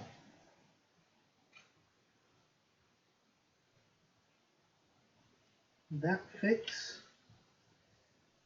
That fits. And so the steps on these have a very long leg. So we put it up front. We get the knife, which unfortunately I'm on to my last knife blade and it's snapped on me. So I've got no tip on it and I've got no blade to replace it with. Made that mark with the knife. We can just apply a little bit of pressure down there, snip it off at the length we want. And that slides up nicely into the hole there. Parts like this, we can just dip the whole part into the flux.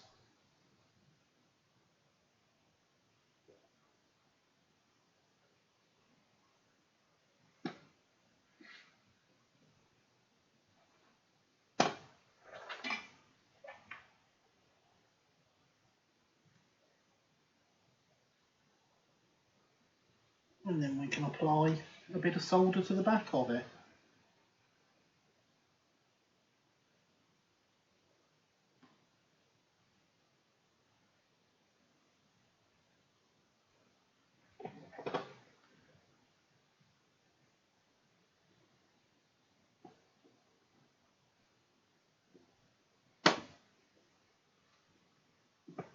And despite the fact we marked that and cut it down, that looks a bit too long to me still.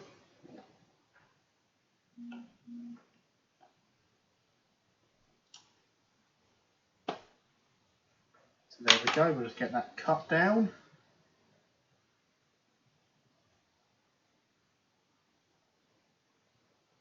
Bit of flux over. Punch the camera because of course we do.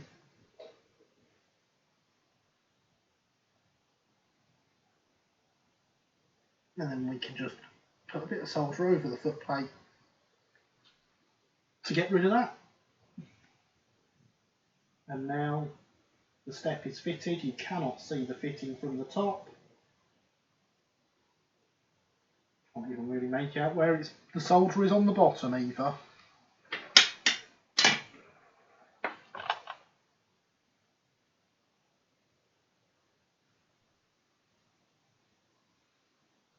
Time for more bunnies. It's always time for more bunnies, James.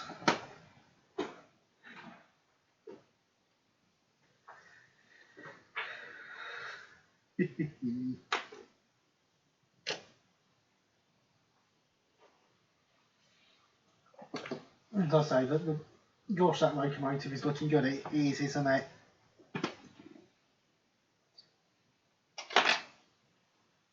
It's really looking like a proper locomotive now. So we're going to push it through the hole.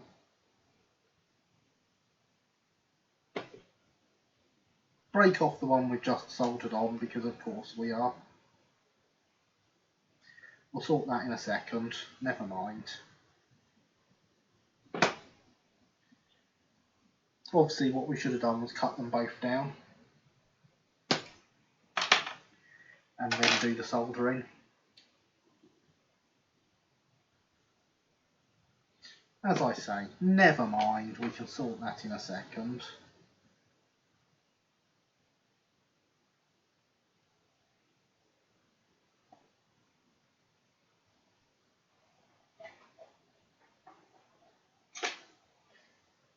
I approve of it always being time for more bunnies. Good.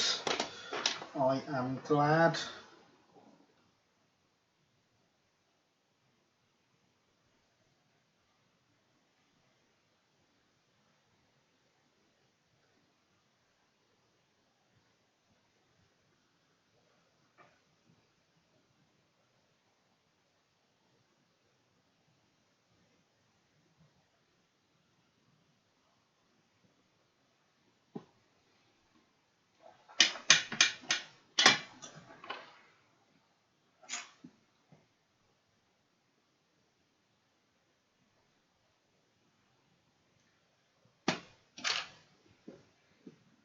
Yeah, once again, despite us having measured it and cut it down, it's sticking through further.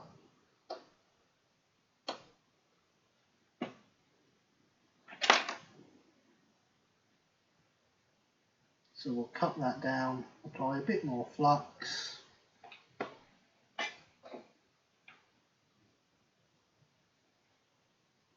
And a bit of solder to hide the hole in the footplate.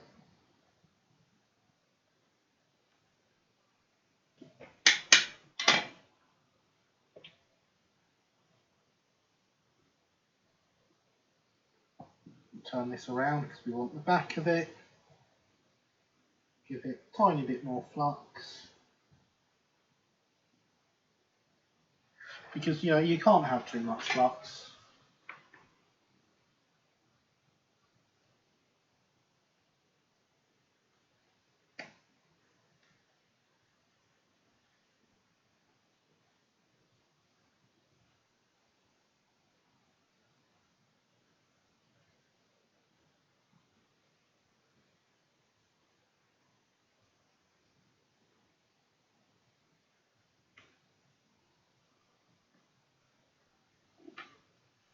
You can, however, have too much solder when you accidentally knock it onto the other stack.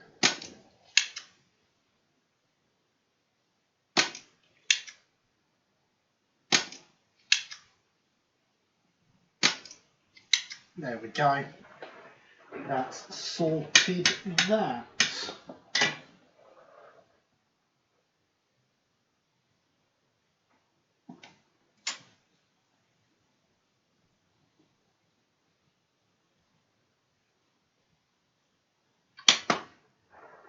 And there we have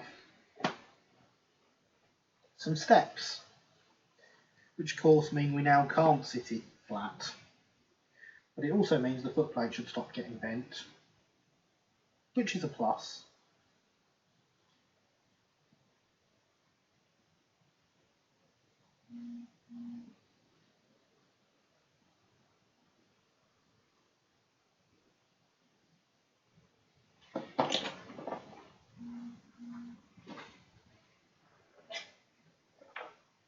We can get the whistle fitted.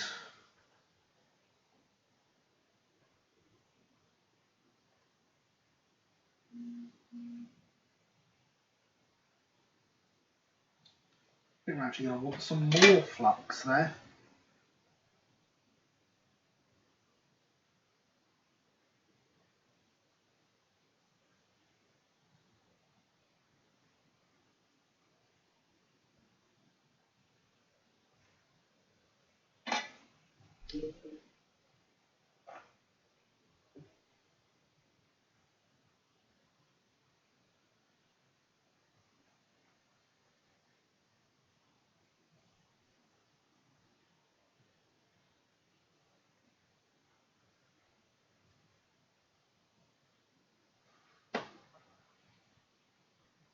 Yep, that's nice and solid now. That is what we like. So the next thing we want to get on are the clack valves. These can be a little bit awkward. They certainly were on mine. So as you can see, hopefully, on my one here, the clack valve is here. The pipe runs down behind the splasher. Of course, if it goes too far behind the splasher, it interferes with the wheel, which you don't want. And of course, they do have massive legs on them.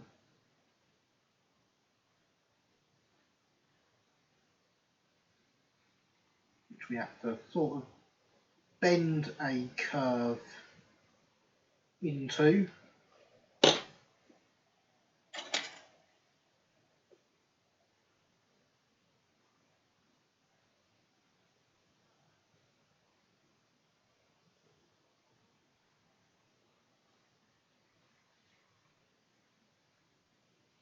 Get them into place, and you see there that would cause some issues.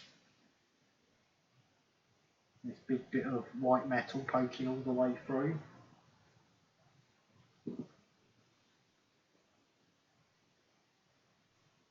So now that we've got it to shape,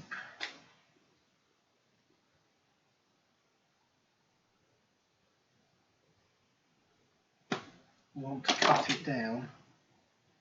So a little mark with the knife on the inside there.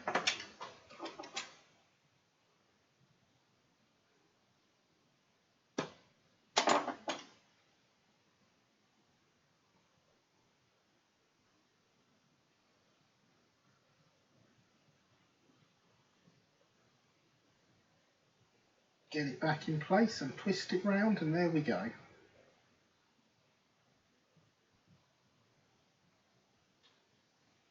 That's now not going to cause us issue with the wheel because it doesn't pass down past the top of the splashers. I say do solder the pipe onto the back of the do you solder the pipe onto the back of the splasher? Yes, that is the idea. You solder here, and then you don't get lots of solder around the top here.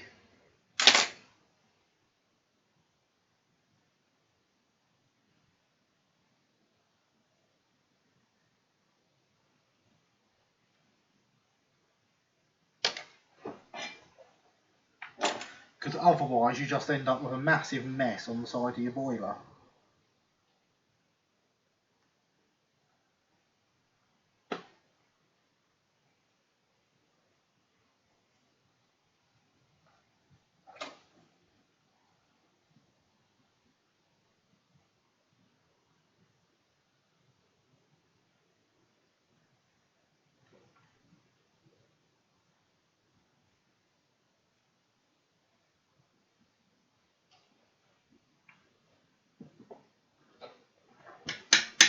Okay, please make sure the clap valve itself is vertical. It is. I don't know how well that's showing up with the blur, but it is. These pipes are so tight fitting in this gap that once they are in place, that is it. They will stay there unless you physically move them. Which is, you know, that is handy, that helps. But it's a pain for getting them in, getting them bent to shape. If you don't get them bent well enough to shape first time, you have real problems with it.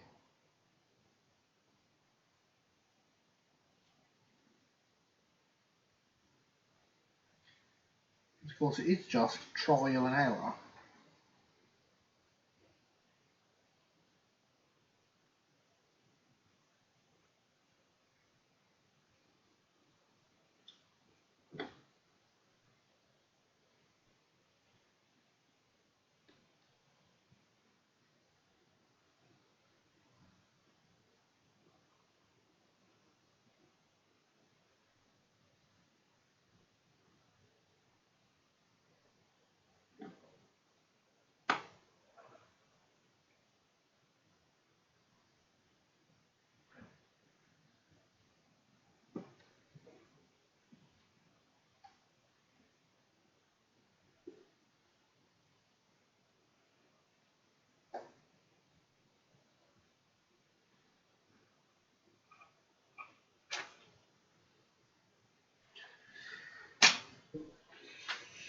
And you end up playing with it for ages, getting it bent to just the right shape to go through the hole.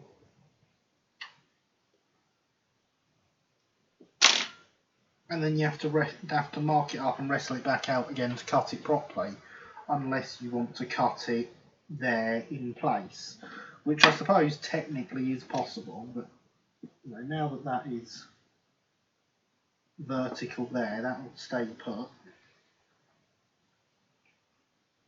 He says, hopefully. Oh, that's not good.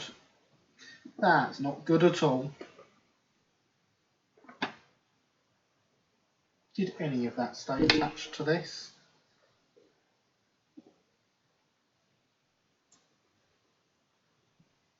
No, it did not. That's a pain. Correctable pain, but a pain nonetheless.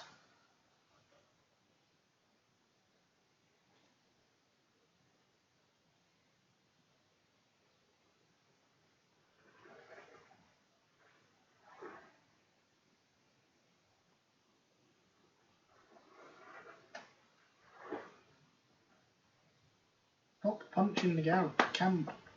Stop punching the camera, Gary, and don't call the camera a Gary and yourself a camera.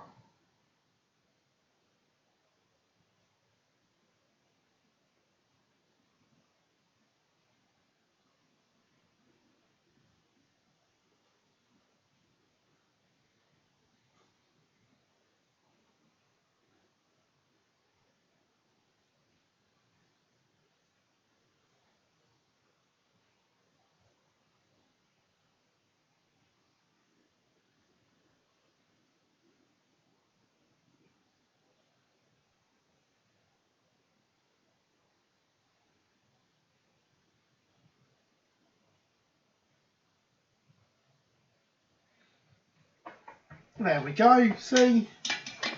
It's fine.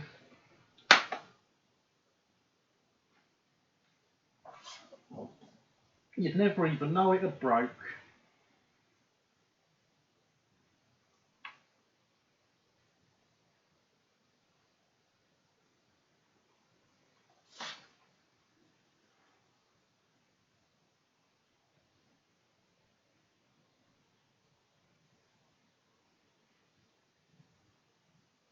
Until I do that.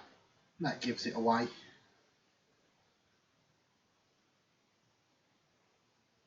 One of the weaknesses of white metal is that it is easy to break, especially on small parts like this. One of its strengths is that it's easy to fix.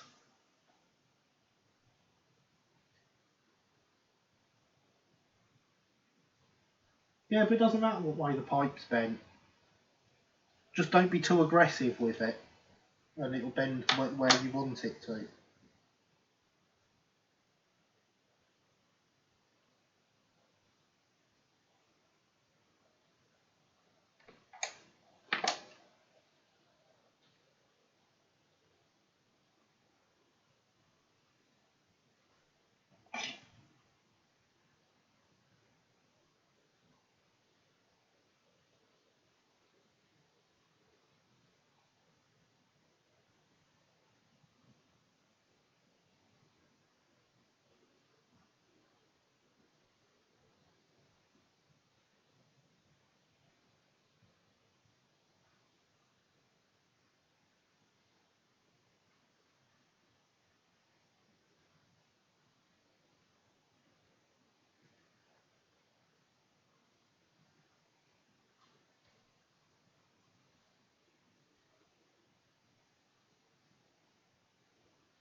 Tiny bit more solder on it.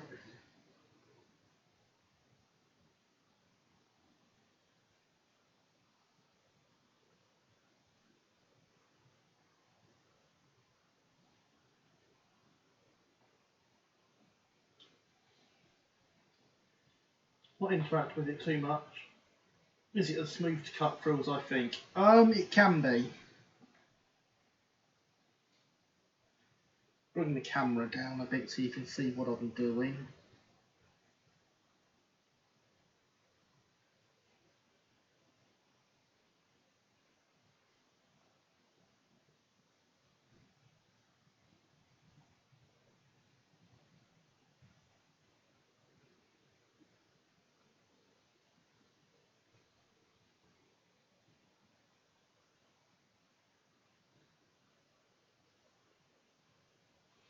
See, if this was slightly bigger, what I'd do is drill a hole in the bottom of it.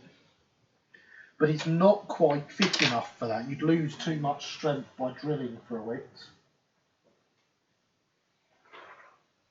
Well, I've been doing a bit more on my Craven single, but I'm ready for bed. So good night. Nice bit of soldering there, Gary. Cheers, Ian. Okay, thank you for being here, Ian. I'm glad to hear the single is progressing. Good night, and I assume I shall see you on Skype tomorrow. As we approach the final hour of the stream, I'm going to take another reminder that hydration is important.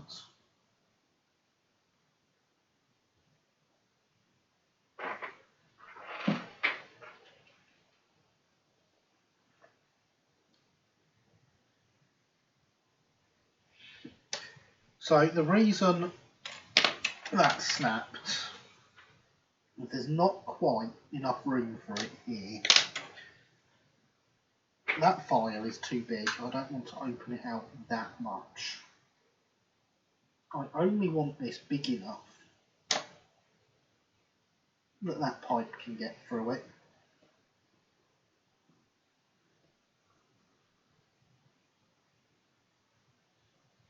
Seconding class 50 renumbered. Excellent.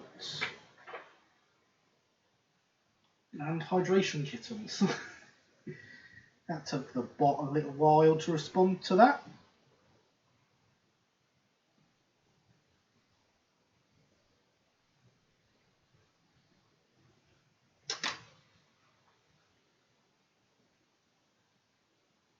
Yes, I feel club meeting on a bank holiday. Thanks for the reminder. Good night now. Good night, Ian.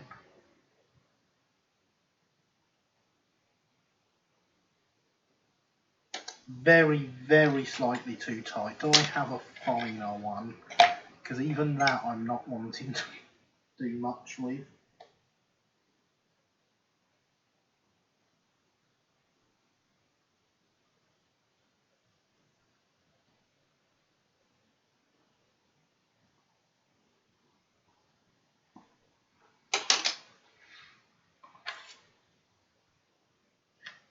We're literally trying to take off thousandths of a millimetre here.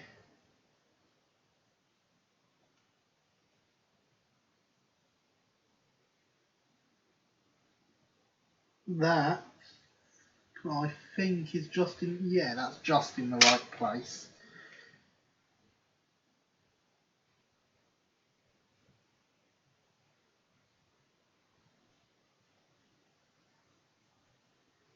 So we want to bend the pipe round the boiler again.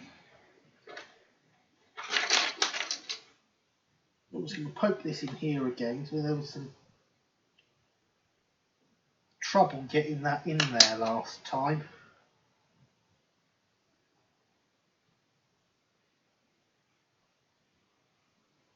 That's better.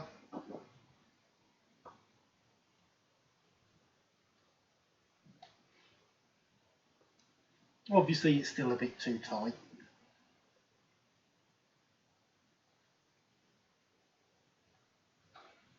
Yeah, still very slightly too tight. That's okay. It's not a problem. Right, now my internet's behaving itself again, I can see what's going on. Ah, don't we love internet problems? They're the best.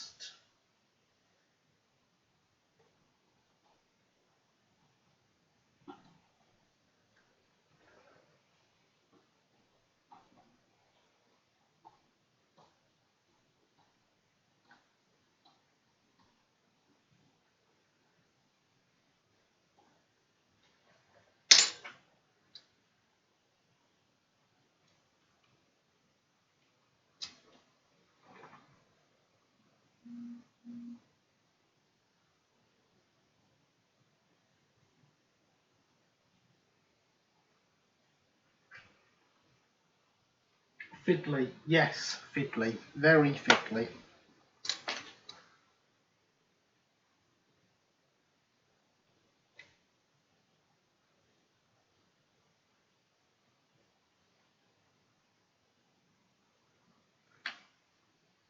We are adjusting a piece that was not quite right, and there was a couple of thousandths of a millimetre too tight and made us break this.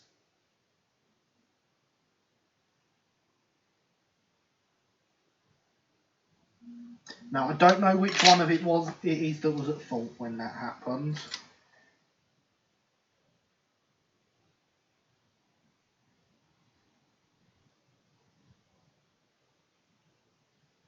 But we're not here to blame people.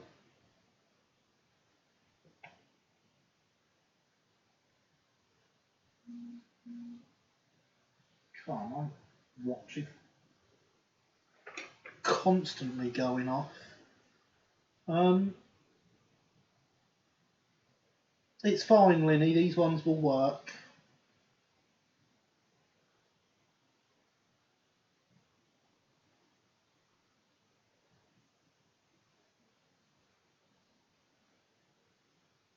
I mean, if you want to do brass ones, then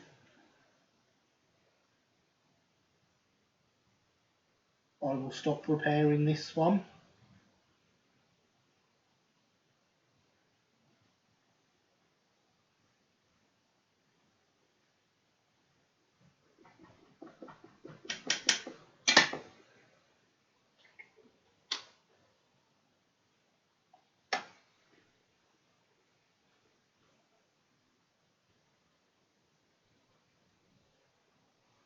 But it is done now.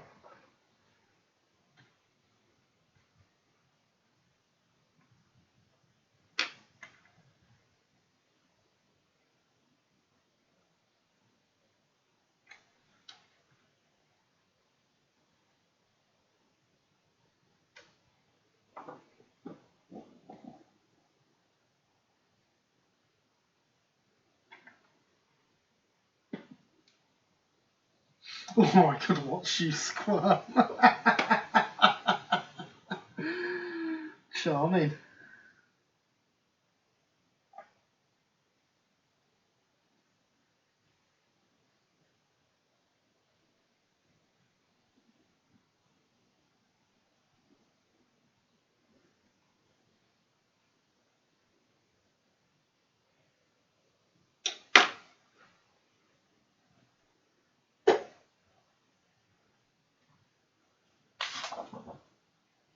In the words of Stewie Griffin, victory is mine.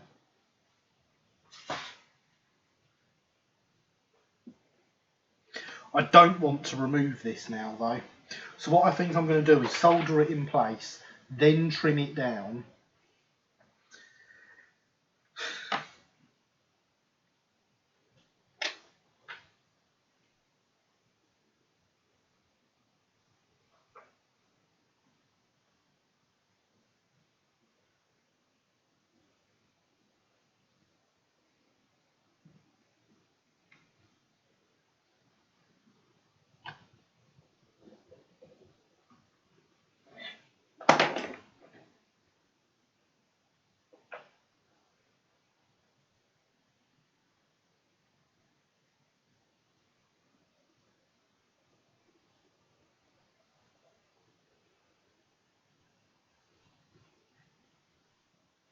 Soldering then trimming sounds wise. Yeah, I agree.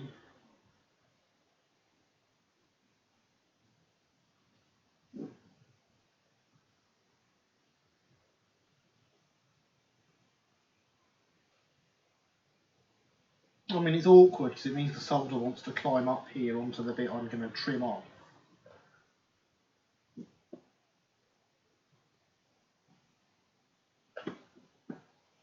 But it's there, it's in place.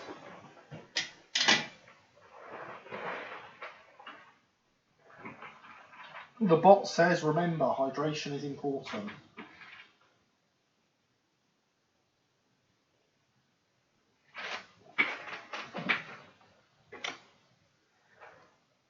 I agree with the bot.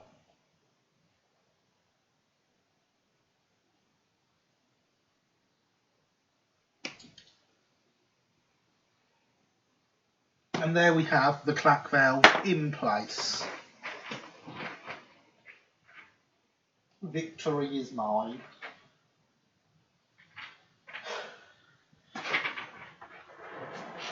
So what was next?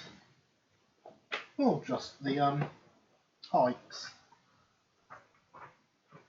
Now, the pipes on my one I actually made out of the ones that came with the kit. I literally just cut them here and here, drilled a little hole in there and then soldered it through. And it worked brilliantly. But I do think we also want to drill a hole for some couplings. I have had a thought though about couplings, Linny. Because the free links will only be cosmetic, would I'd leave pipes for now, handrail. Oh yes, handrails, good point. Because the couplings are only going to be cosmetic, do you want me to fit it with some cosmetic ones from one of my many locos that includes cosmetic ones? Because they are closer to scale than the Smiths ones, and so I think will look better since you're only having them for cosmetic purposes. And then, you know, I won't make you actually buy me more like you said you were going to.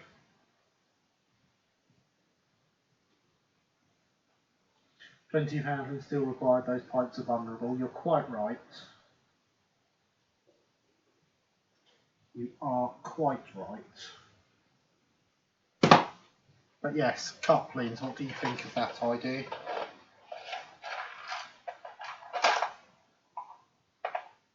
Yes, please, the Hornby ones are rather nice. I believe I have Hornby ones. I will fit those. That is not a problem in the slightest.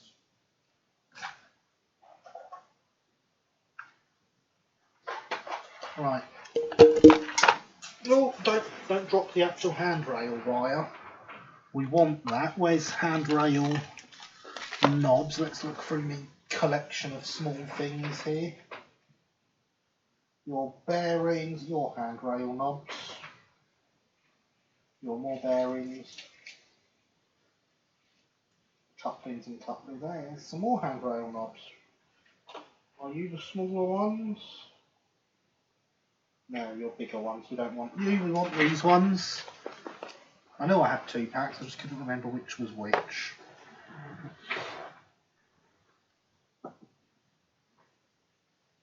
So handrails on these are nice and easy. There's only 3 handrail knobs on them each side.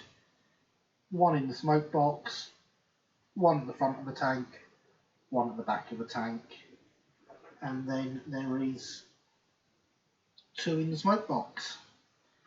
They really are that. I assume you want to fit buffers before brake pipes too. Yeah, when I come to doing the pipes, I will drill holes for everything in the buffer beam before fitting anything in the buffer beam, so that all the holes are there and there's no trying to mess around with them.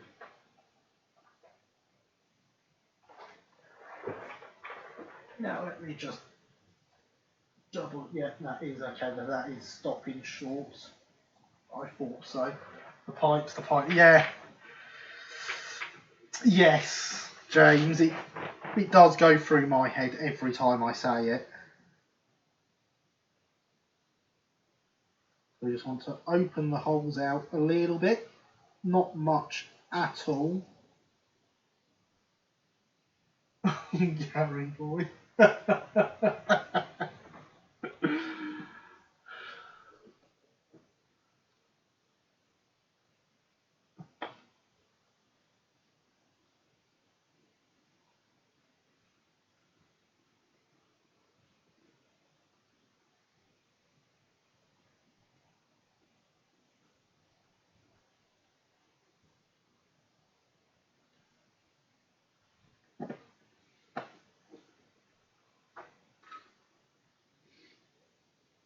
That's the point. Yes, condensing pipes too. I'd forgotten about that.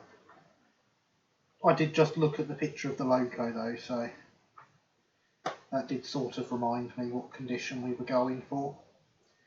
The condensing pipes we need to make because for some reason your kit doesn't have them. But in some ways that is a blessing, because if you look at mine with the condensing pipes that came in the kit, they are huge. They do not need, you know, they want to be about half that size. So what we will do is we will bend them out of brass from there to there. and either use plastic discs, which I'd rather not use, or if I can find them, washers. I know I've got some little washers around, and I'm sure I've got some that are the right size for me to put inside a bit of brass wire.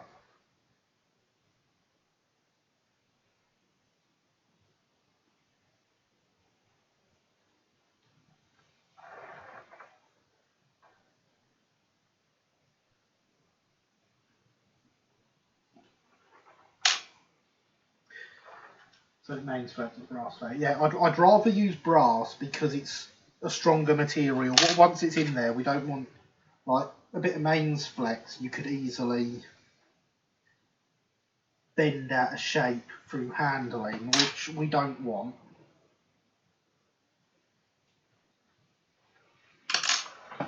I would show you the brass wire, but I've left it upstairs. It is in the boy's bedroom because it's in my bag o' materials that we were using up there for doing him a floor for his loco shed.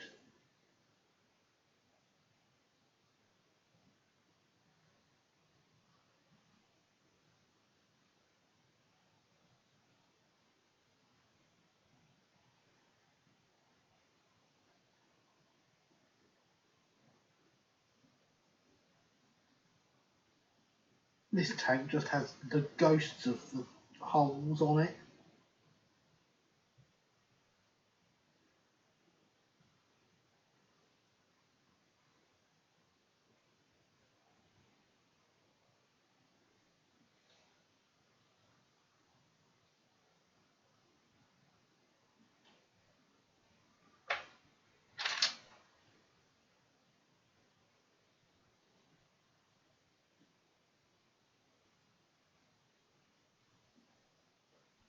There we go, that'll act as a pilot.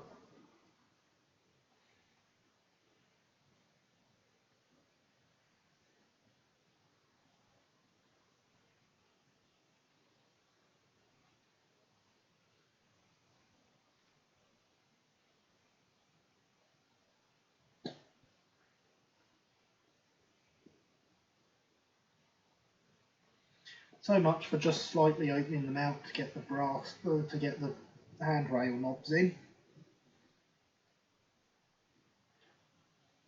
This side's going to need drilling out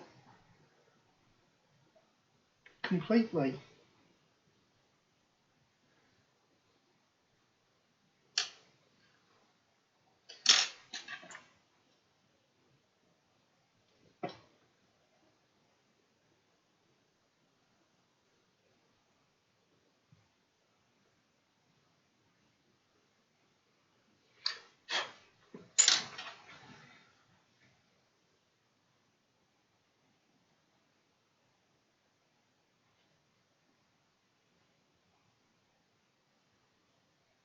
Bizarre, I found a photo of the control tank on a mainline rail tour. Oh, nice. Very nice indeed.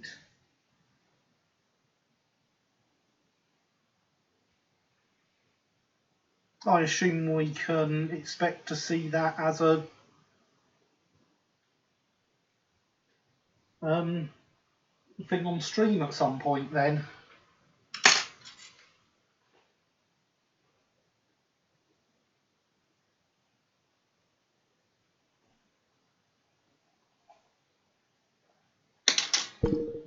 Right.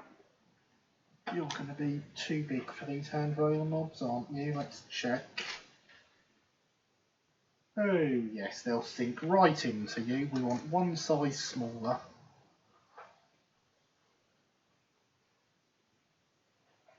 Which just raises the question of where did I put them?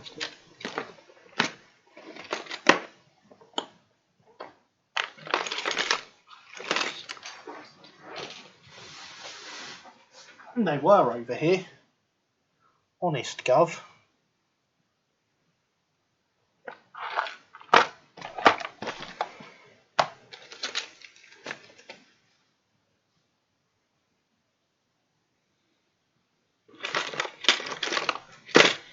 No, Okay. So the question is, has the boy moved then or not? I wouldn't put it past him. Oh, you yelled Reamer, not Reamer, but does the job. Exactly, Corbs. Most likely, yes. Not sure what route it will be on, though. Excellent. I shall look forward to that.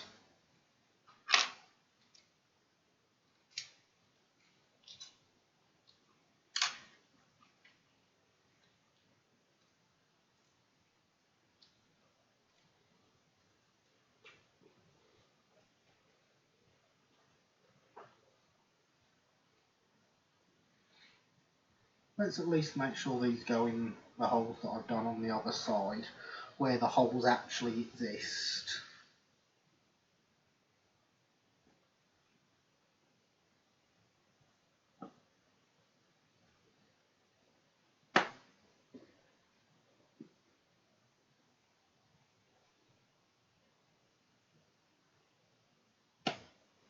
Not really.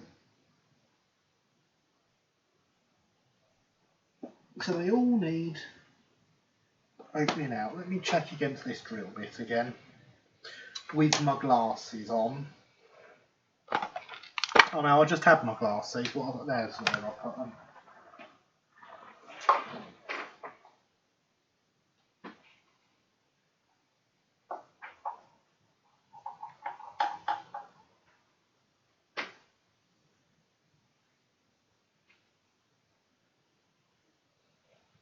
God, 23:25. I didn't realise it was quite that late.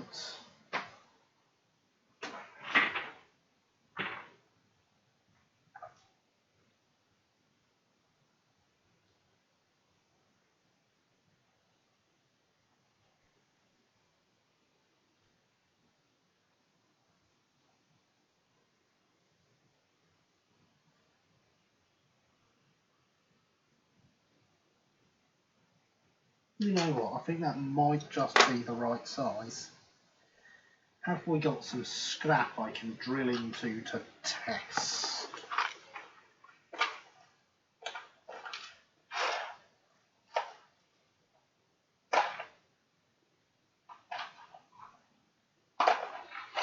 There's something I can drill into to test.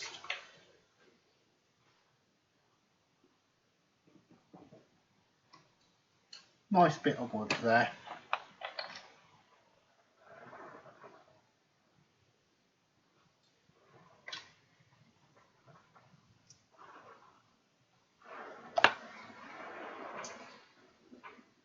No commands for that yet. I'm always open to suggestions of new commands.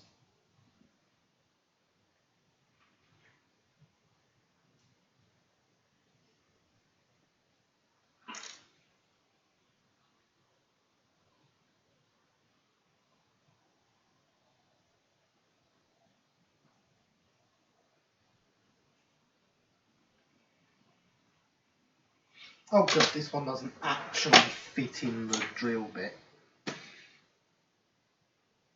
No, that's not even going to pretend it's going to turn it. That's always good. Although it doesn't look like the pin vise is fully closed. I just can't get it to move. Can't get it to loosen up either, to be fair. It's proper stuck.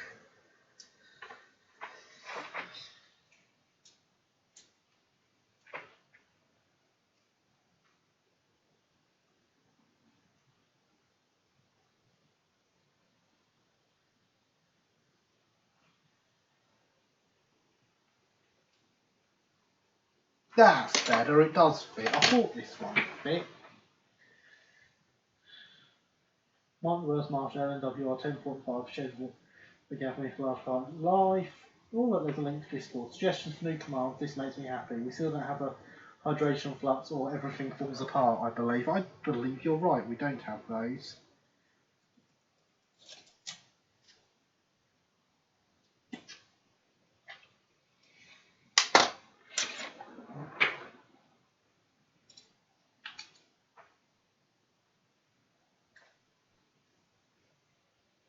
Yeah, that's fine, see?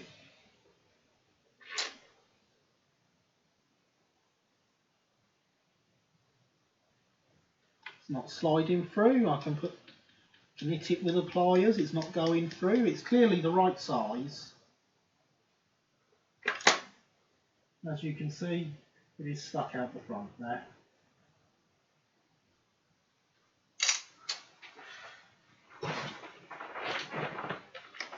That's what we want to do.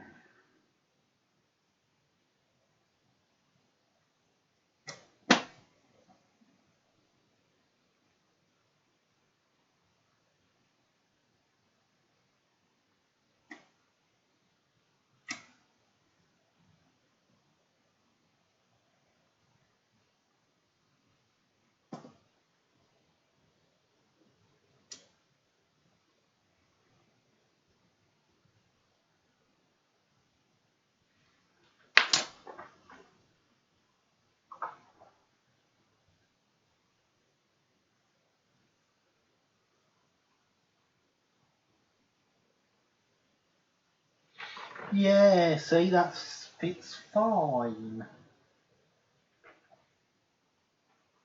That is indeed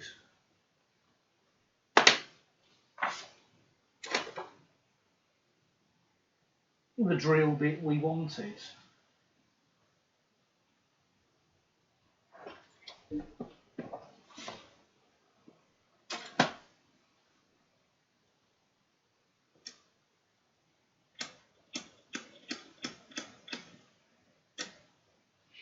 See, the problem with command suggestions, James,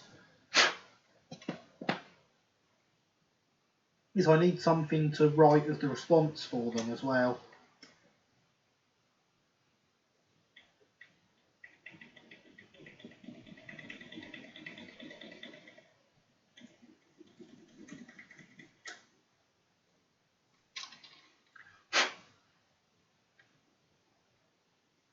Ah, that's why it felt like we weren't going through. There's a boiler in the way.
Hydration flux, plug, sizzle, everything falls apart.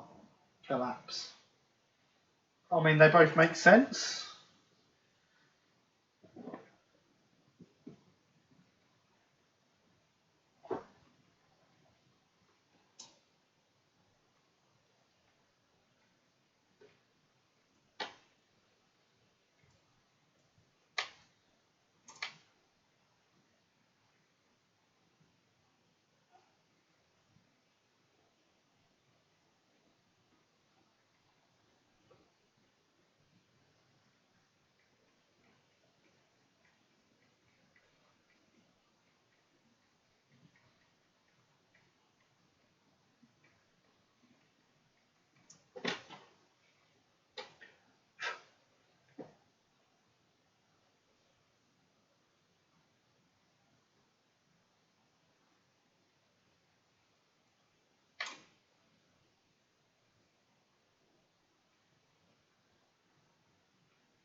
approve of things that make sense.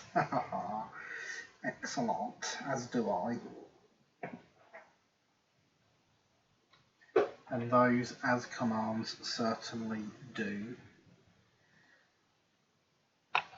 Now where's that handrail wire? I actually want that now. There it is, it's falling out.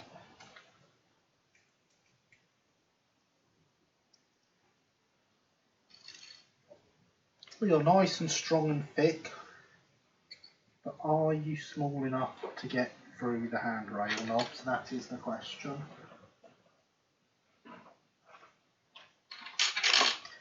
Otherwise I'll have to use something thinner.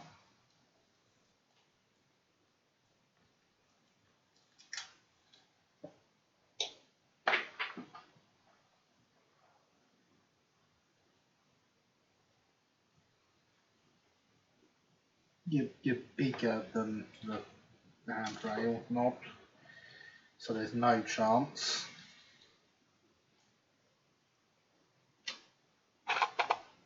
Here's another potential tank engine on the mainline scenario, Dawlish Donkey, which 14XX and 4 Mark 1s along the Riviera line in 98. 4 Mark 1 sounds a lot for one of them.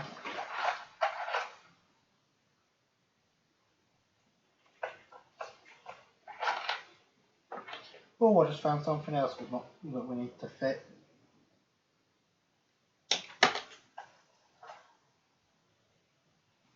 The smoke box door dart. Just need to deal with the whole Victory Works boiler pressure issue. Oh, fun! Yes, I remember that issue.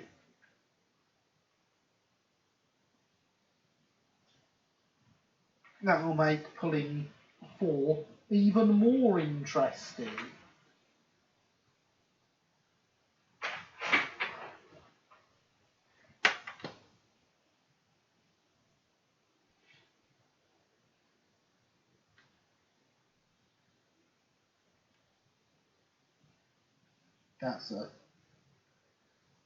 That's a terrible casting. Linny.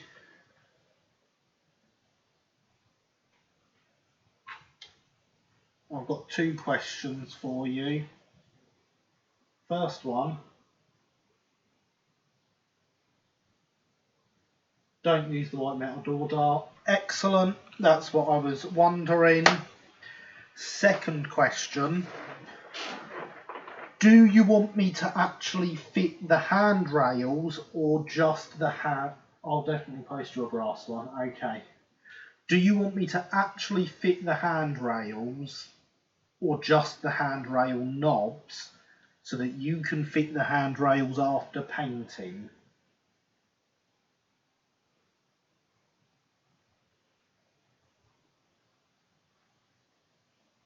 Because I know it's easier to paint without having handrails in the way.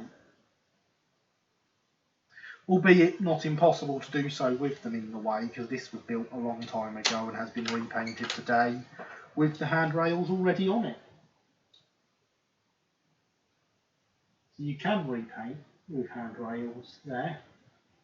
It's just easier to not have them there.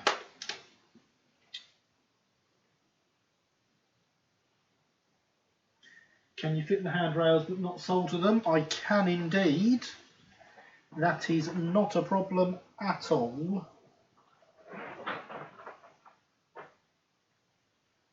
So I'm going to put these pipes back in there.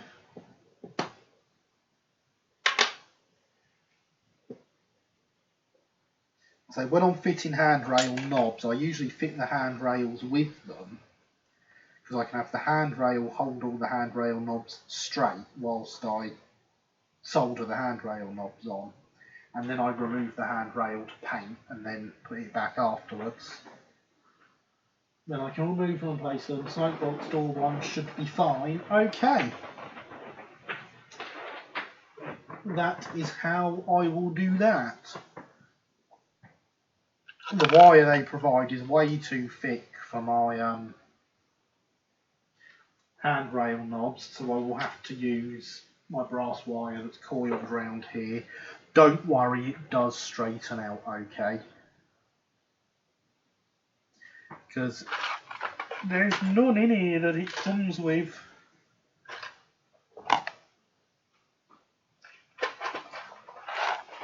Oh, is that another pack of them? No, that's bearings. I'm sure I had some that were even smaller than the ones I'm using now.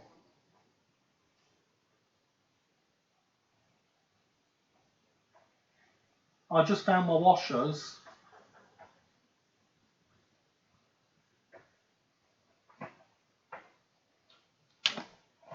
Can paint around that easily. The boiler band lining, that'll be the fiddly bits. That's true, it is a lot easier to do boiler bands without handrails on. But yeah, found my washers, so what we will do for the condenser pipes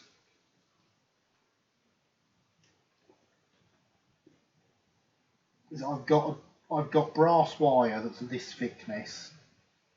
Oh, sorry, brass rod that's this thickness. We'll put it through these, so these will make up the circles on the end. They're about the right size for the circles on the end. And drill the brass rod through to hold it in place once it is bent to shape. But that'll be a next week job because, as I say, it's upstairs and we've only got 20 minutes left anyway.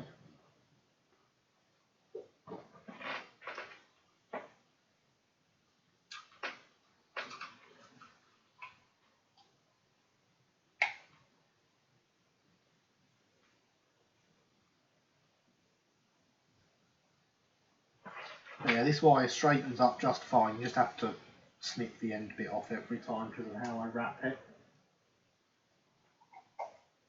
My cousin has recently had kittens. Your cousin is a cat? Interesting.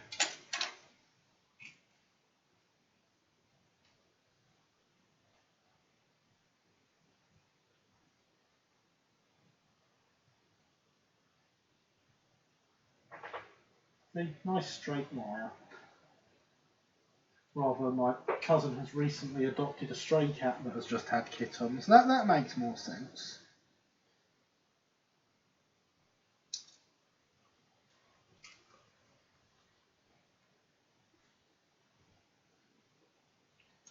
We cut it a bit over long, get it properly straightened out. Ironically, the next bit is straightened out a bit nicer than this bit.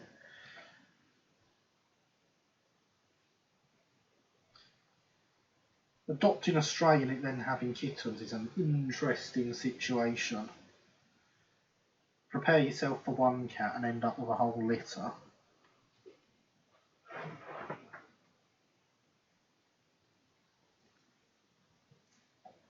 And so that is now straight enough for what we're doing here, which will be to use it to hold these straight whilst we solder them on.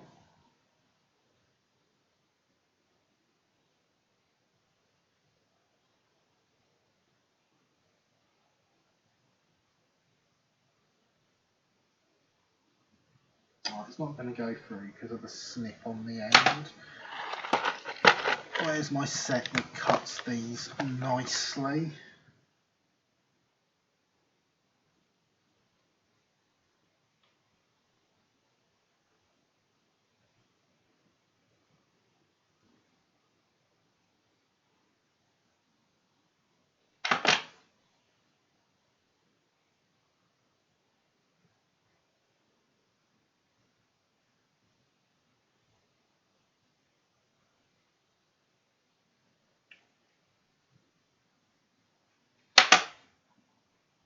It would be splendid to have a cat cutter. Remember, smash like button already gently pressed. Thank you, James. Very much appreciated. It does mean a lot.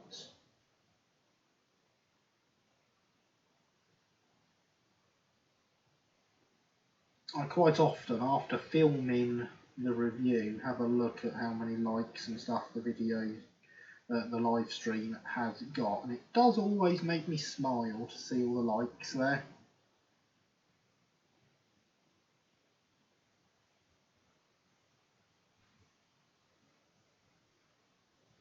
So that's not even appreciation on a YouTube level, that's appreciation on a I look at it and like it level.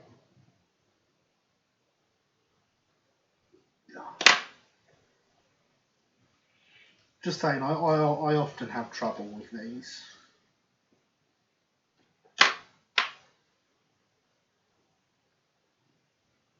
Although I do find some of them aren't very well formed as well.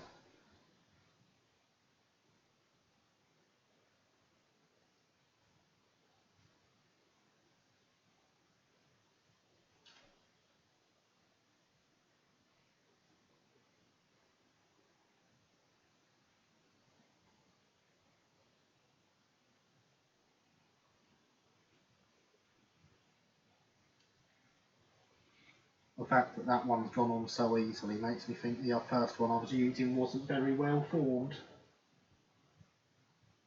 I think that the Bunny's command deserves a like all by itself. I'm glad you approve, James. So I added that as soon as I read your comment on RM Web.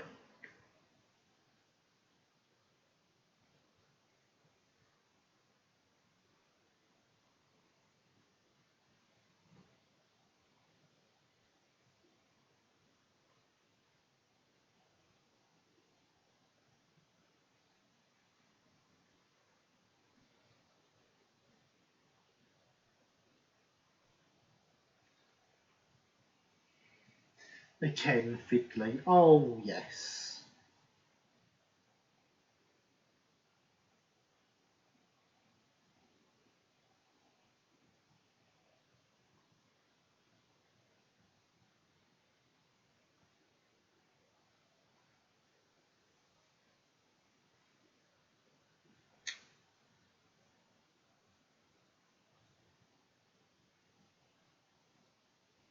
That one is not very well formed. Going through the start of the hole, it's not coming out the other side.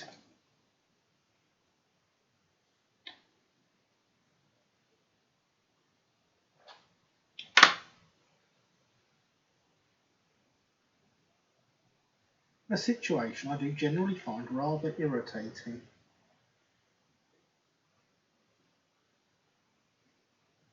But there we go, we've got 3 on there now, so we can get them all in the holes, we can get them all soldered.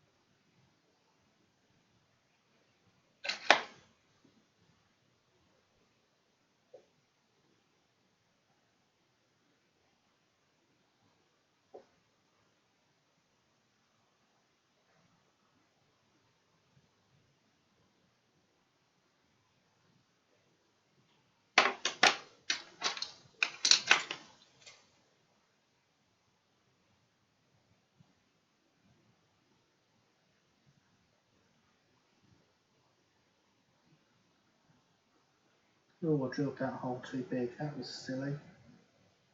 I must have wobbled.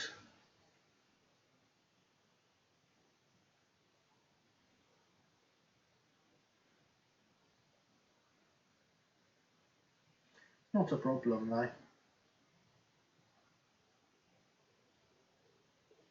That one's alright.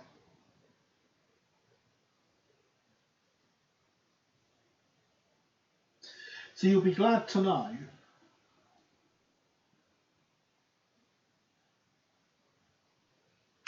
I thought I had a spare smoke box dart, but apparently not. Fair enough. I mean, I can probably make one, Linny. What will be better than white metal? Yeah, LB&SC. Yes, Corbs, I stole your LB&SC backronym. James approved of it.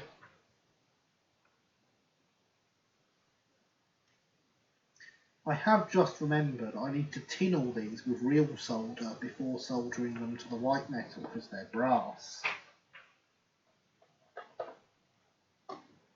So let's turn the iron up. We've got 10 minutes to go.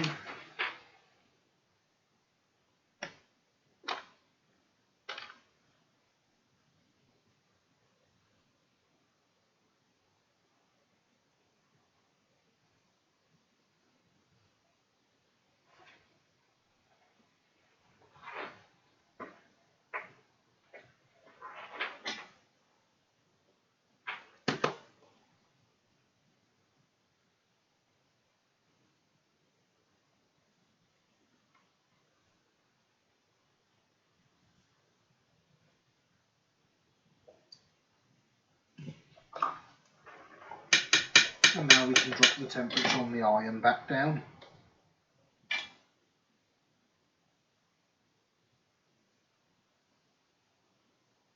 And just do that whilst it's cooling.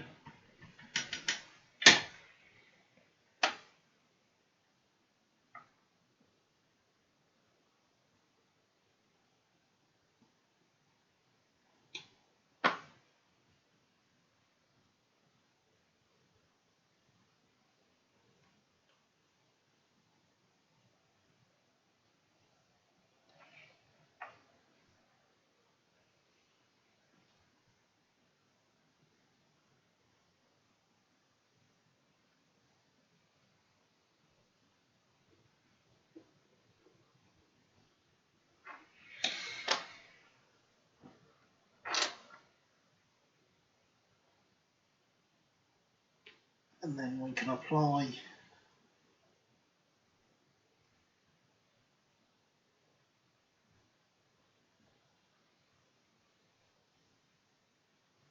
a bit more flux around these. That's really not going where I want it to on that one.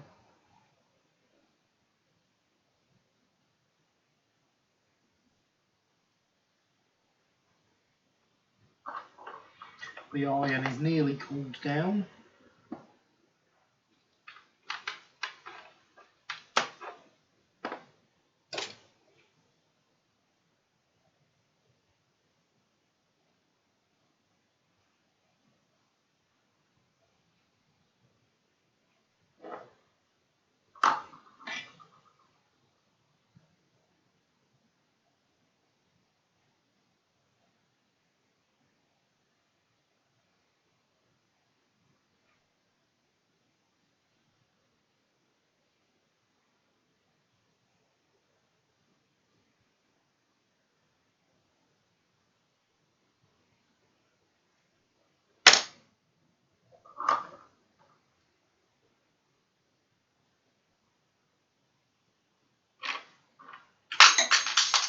That is not soldered in place yet.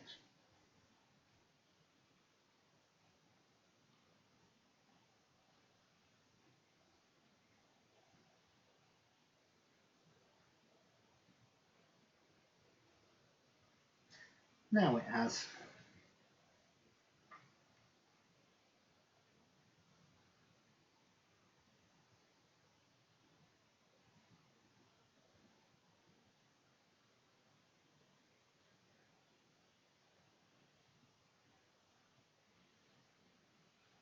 As has that one.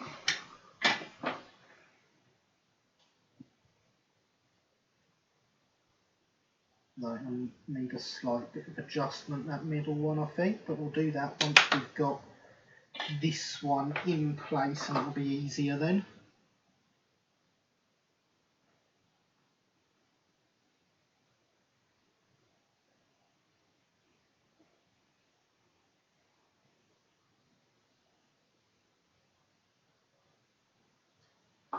Because of course the good thing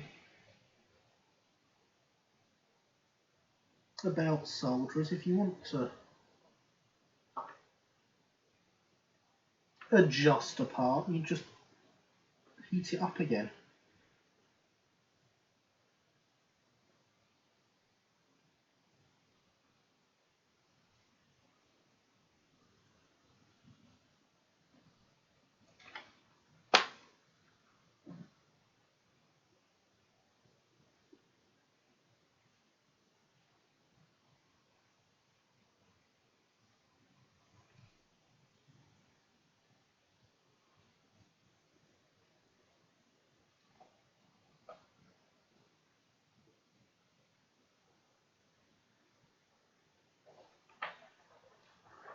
Some leftover Dapper Terrier condensing pipes, assume they're not beefy enough. Hang on. Let me have a look.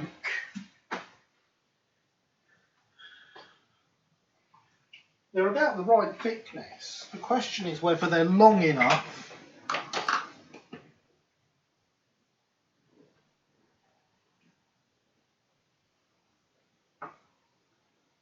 They're not quite long enough.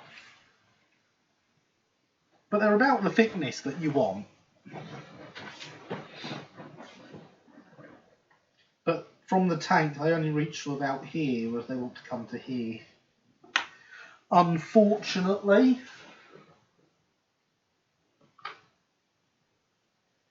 Right, 5 minutes left.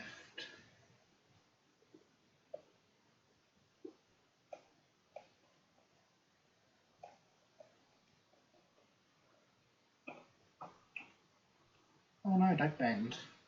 That's not what I wanted. I still want you reasonably straight. Ready to be properly straightened at some point in the future.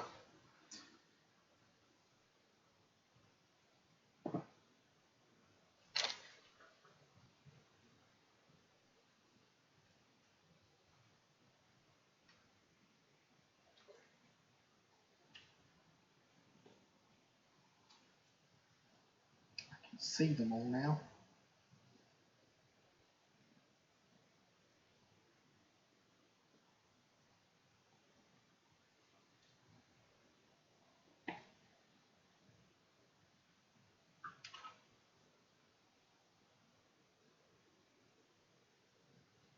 That could work before. It was indeed.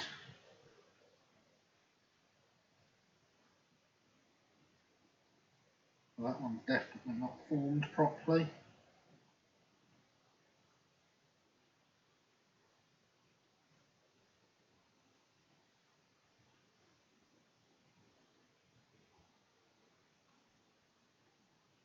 No, that's the wrong end. You want this end.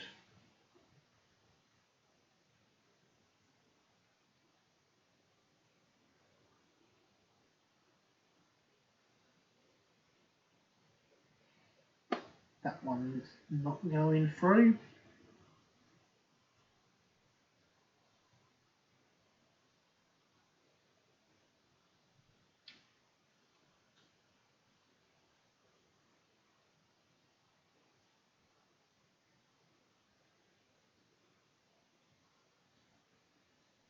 That one is. Easy to just make them out of wire. You can always cut them off and send them easy to make them out of wire. Yeah, I think it would be easier to make them out of wire than extend them. Because again, when you cut them and extend them, you're going to lose some of the strength as well.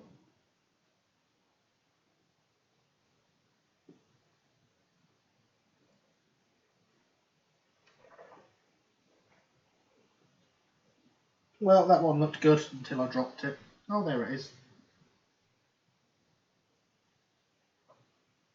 I tell you, I don't lose things. Ever. Even when I do.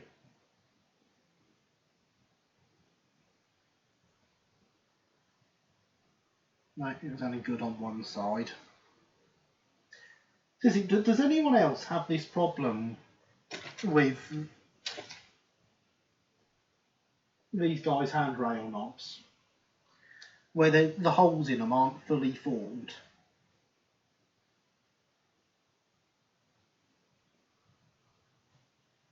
Or have I just got a bad batch? Because I'm sure I've had them before and not had any problems.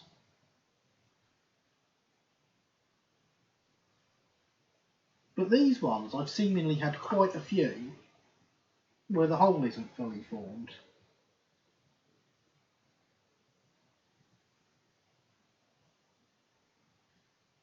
And this one, the hole doesn't even go all the way through at all. There's no daylight visible through there. This side's completely sealed up.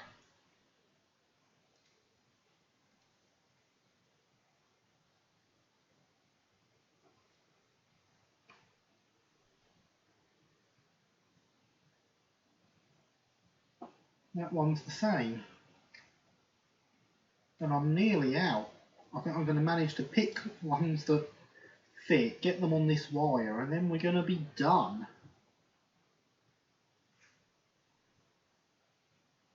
Never used their ones, had some where the wire had to be threaded in a particular way round. Could have been an off day, yeah. But as I say, I've got some that don't even appear to have a hole all the way through. This one looks good.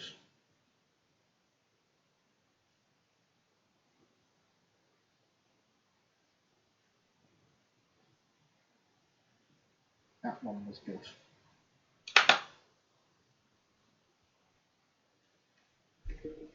Right. That, I believe, is us done for the evening. Unfortunately. It is midnight.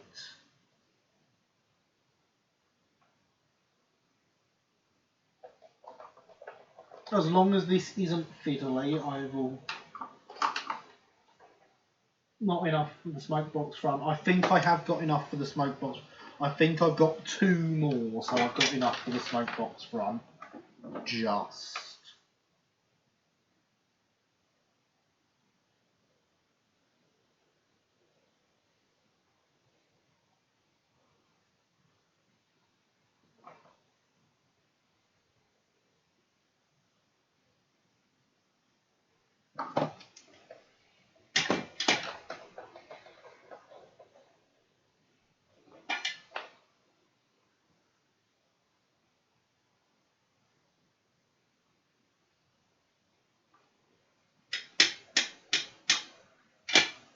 What length do you need? For the smoke box front, ideally short ones. Short or medium.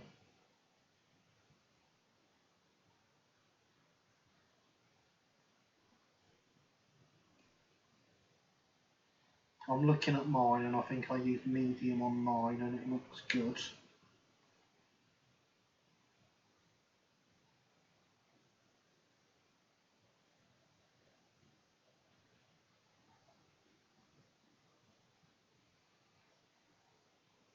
Yeah, let's get these 3 attached before we call it a night. We'll overrun by 5 minutes.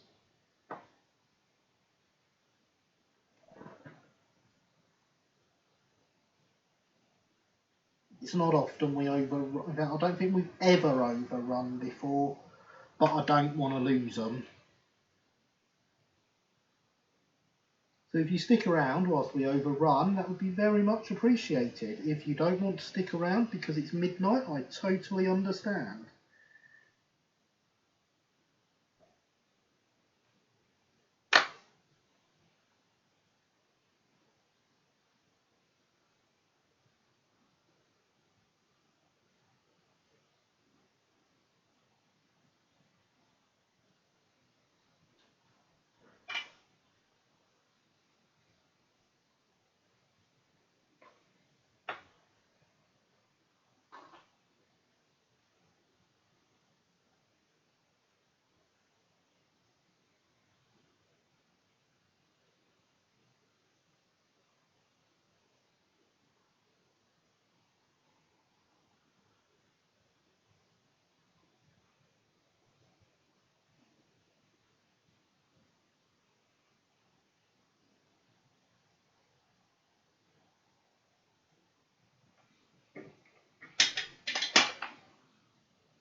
Punching the camera, Gary.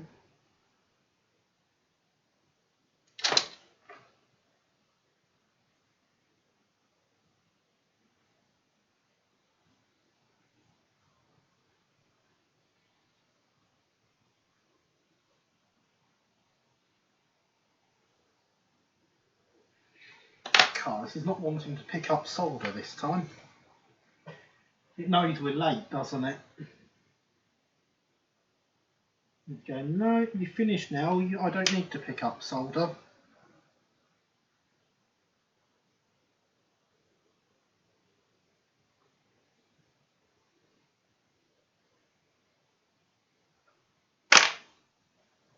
And there goes the solder.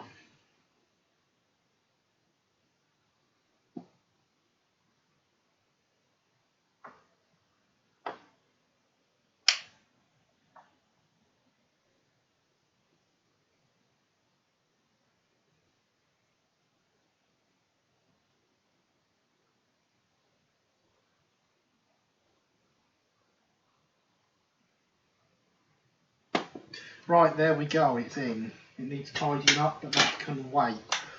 We are done. It is midnight. Overrunning is in engineering work. Exactly, James, but we've only overrun by 5 minutes, not 5 weeks. So I would like to remind everyone as we close out tonight's stream, hydration is very, very important.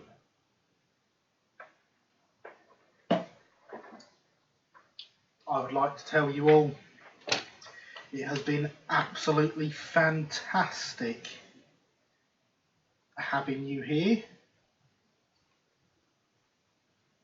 I have had a great time. I hope you have too.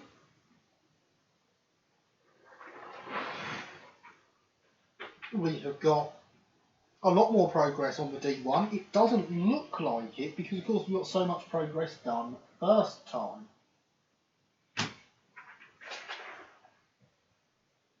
I approve of done. Happy Easter James. Hurrah done. Sweet dreams of chocolate egg trays. Indeed. Excellent work, Gary. Good night. Good night, Linny. Great job tonight, dude. Good night all. Good night, Alex. Happy Easter all.